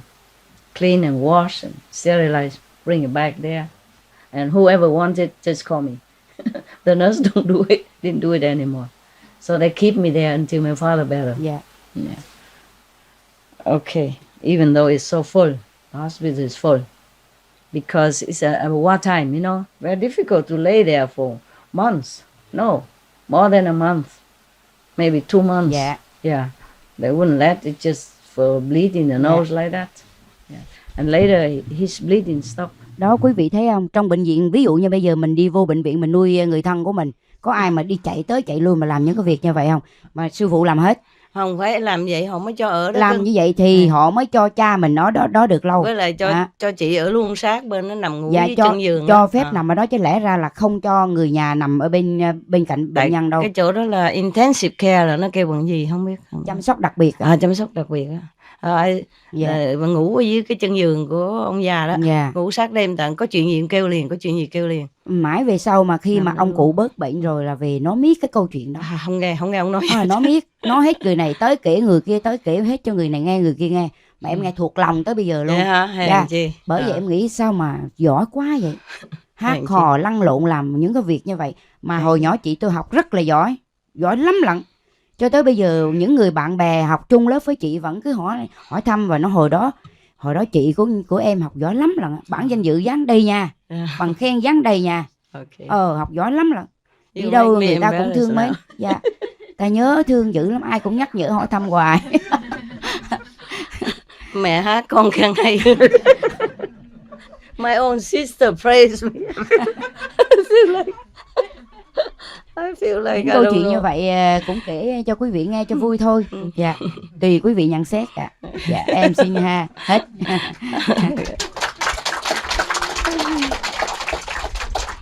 Tại vì em mà nói tốt cho chị giống như mẹ hát con khen hay, chị thấy mắc cỡ chút vậy thôi, chứ không có gì mà sao mà thuộc hết trơn vậy. Sự thật mà chị, không có thêm bớt gì hết. Không có thêm bớt gì hết. Nói chuyện với Phật mà đâu có nói thêm bớt. Dối gian là không được. Không có gì, dĩ nhiên rồi. Nói giỡn vậy thôi. Nói giỡn vậy thôi chứ em đâu có nói láo bao giờ. She is very very good. So sweet, you know, very lovey-dovey. Yeah, so sweet. It's a real Vietnamese girl. She is an English teacher in Vietnam. And now many of her students became these officers and that officer in Vietnam, you know, high rank. So whenever they see them, I heard that, they carry her up and hurrah, and they love her very much. You know, the students, the elder students. But she looked like still very young, you know. She retired already. Can you believe that? Yeah. So young and no wrinkle, nothing. Yeah. Nói còn trẻ, không có nhăn nhó gì mặt hết. Yeah. Chắc là ít phiền não chứ gì ha. Có chồng cưng, có con ngoan, ít phiền não. Còn tôi thì không có chồng mà con thì không có ngoan lắm. Con nhiều quá. Okay. So you know some of my secret. That some of the detail I did not even know. Yeah, but I heard about the crawling over the bamboo bridge, you know, because in the old time or in rural area, you know, over the small river, or I remember it was like a river because the water run very fast also. Yeah, maybe a stream, but big stream. Okay, you get your ear back, huh? Because I speak Vietnamese to my sister. Get your ear back. Yeah. Okay, never mind. I talk in English. You got all your ears up already? Yes. I'm going to speak English now. It's troublesome, huh? Yeah, I'm sorry. We are not so equipped like the United Nations. Okay, everybody can hear now? Can hear now? Yeah, okay. I forgot. Yeah, I heard about that, but not so detailed like the way my parents told to my sister. Maybe I heard it only once, but she heard it again and again, because I was not home and they probably missed me, so they keep talking. That's why she remember more detail. It's just evening. That is a special station, you know, for intensive caring, and normally they did not want, but then after they keep my father there until he's better, until he's good, and I'm allowed to stay inside that ward, not outside in the hotel. Yeah, I sleep next to my father's bed, you know, on the floor, on the cold floor. I don't remember having blanket or anything. Lucky over there is warm weather, you know. Yeah, and then at that time, I was eating just vegan, actually, no vegetarian. Yeah, pure, And then sometime my father, woke up, and asked me if I eat. I said, yes, I did eat outside. And there's a small restaurant outside outside the hospital, next to the gate. I think I told you some of this story. Yeah? No? Maybe in Chinese? No? Oh, no, maybe I just talked to some of the group without any official microphone. I told one time because of the poem I wrote. The Wild Angel. Yeah. Thiên thần hoang dại đó, mang dại đó. That's my first love. The boy, also he's, I think I was 14 and he's 13. He's 1 year younger than me, but he's very going on toward me very strongly, very man-like, invite me for coffee and all that. And I said, wow, you look very like, you are like the boss everywhere, huh? Are you kind of bossing type? He said, yeah, especially in a coffee shop, meaning he pays. He orders and he pays. He doesn't let me pay my part. That's what he meant. Yeah, he's very mature, but because he's 1 year younger, so I was feeling very guilty. Yeah, that's why I never let him know my affection, nothing. And so when I went back, my father better already, because I didn't write a poem there because I was too busy. But when I went back to another place, near my school, I went to school at that time in high school, I think it's senior or junior.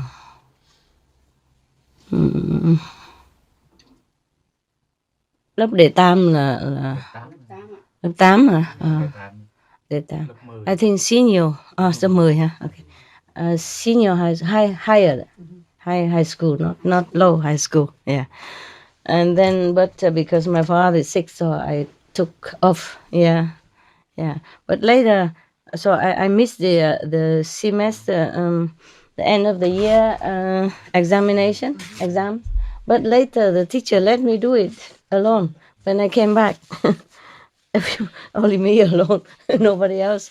Everybody else already, finished school and went out. Summertime already done. But because I say my father's sick and all that, so they let me have an exam. It's okay. Yeah. And during the time I took care of my father, I was always inside there. And I also took care of his father. His father was, I don't know, some problem that I think he cut his wrist to die. Yeah. He was a doctor. His father. Yeah. But then he committed suicide. But at that time when I was there, he was not dying yet. He was ill, but I don't know. And then later he died. Yeah. And during that time, because I'm always there, and he came visit his father, so he knew me. He invited me for coffee and all that stuff. Yeah. And then coming on, very strong teenage love. It's my first love. If you can call that love. I never even hold his hand and never even talk any lovey-dovey, nothing. Yeah, I was very introvert at that time. My sister is very open, expressive. She's good. Yeah, I was never very expressive. Yeah. And then he's younger, 1 year younger. I feel like he's my brother, younger brother. So I feel very guilty, embarrassed.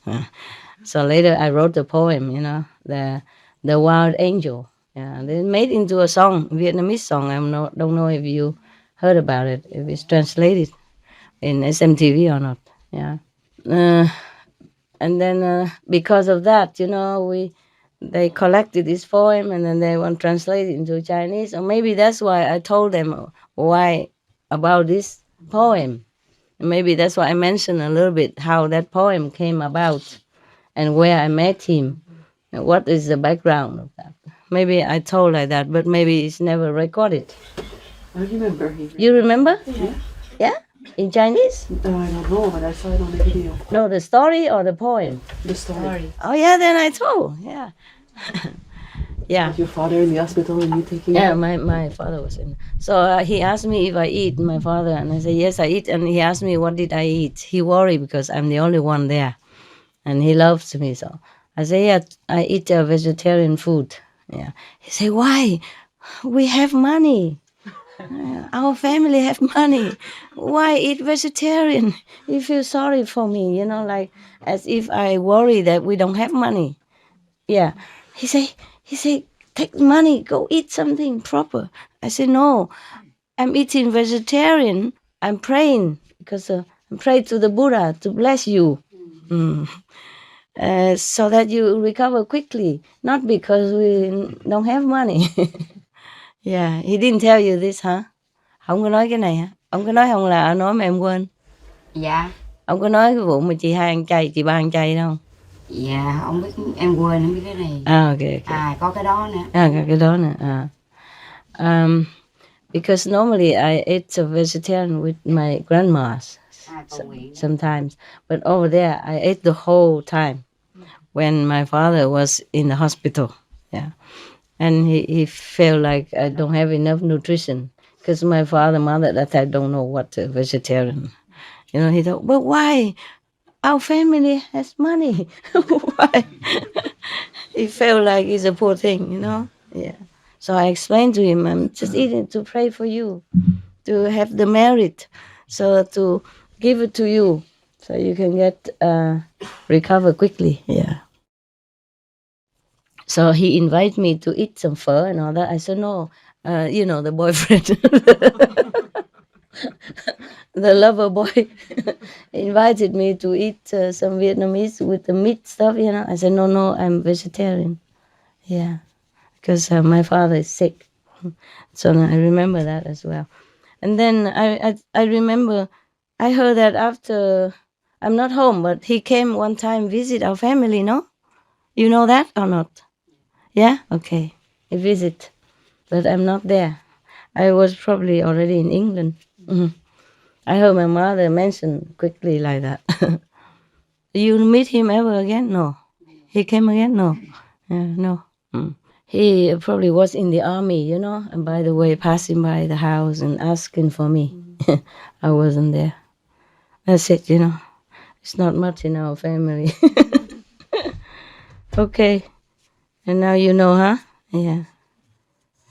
Because I was, I know Buddhist, at that time. And if you're vegetarian, you have married and all that stuff even already. Yeah. And my grandma, she vegetarian, and she recite the Buddha's name every day. Yeah.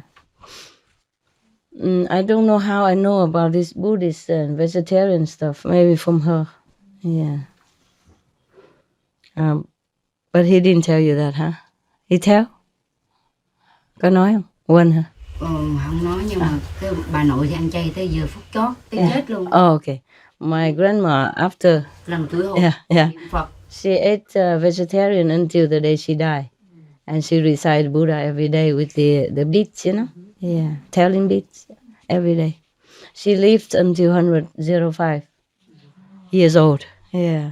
And all her life, she didn't really eat much of luxury stuff or nothing.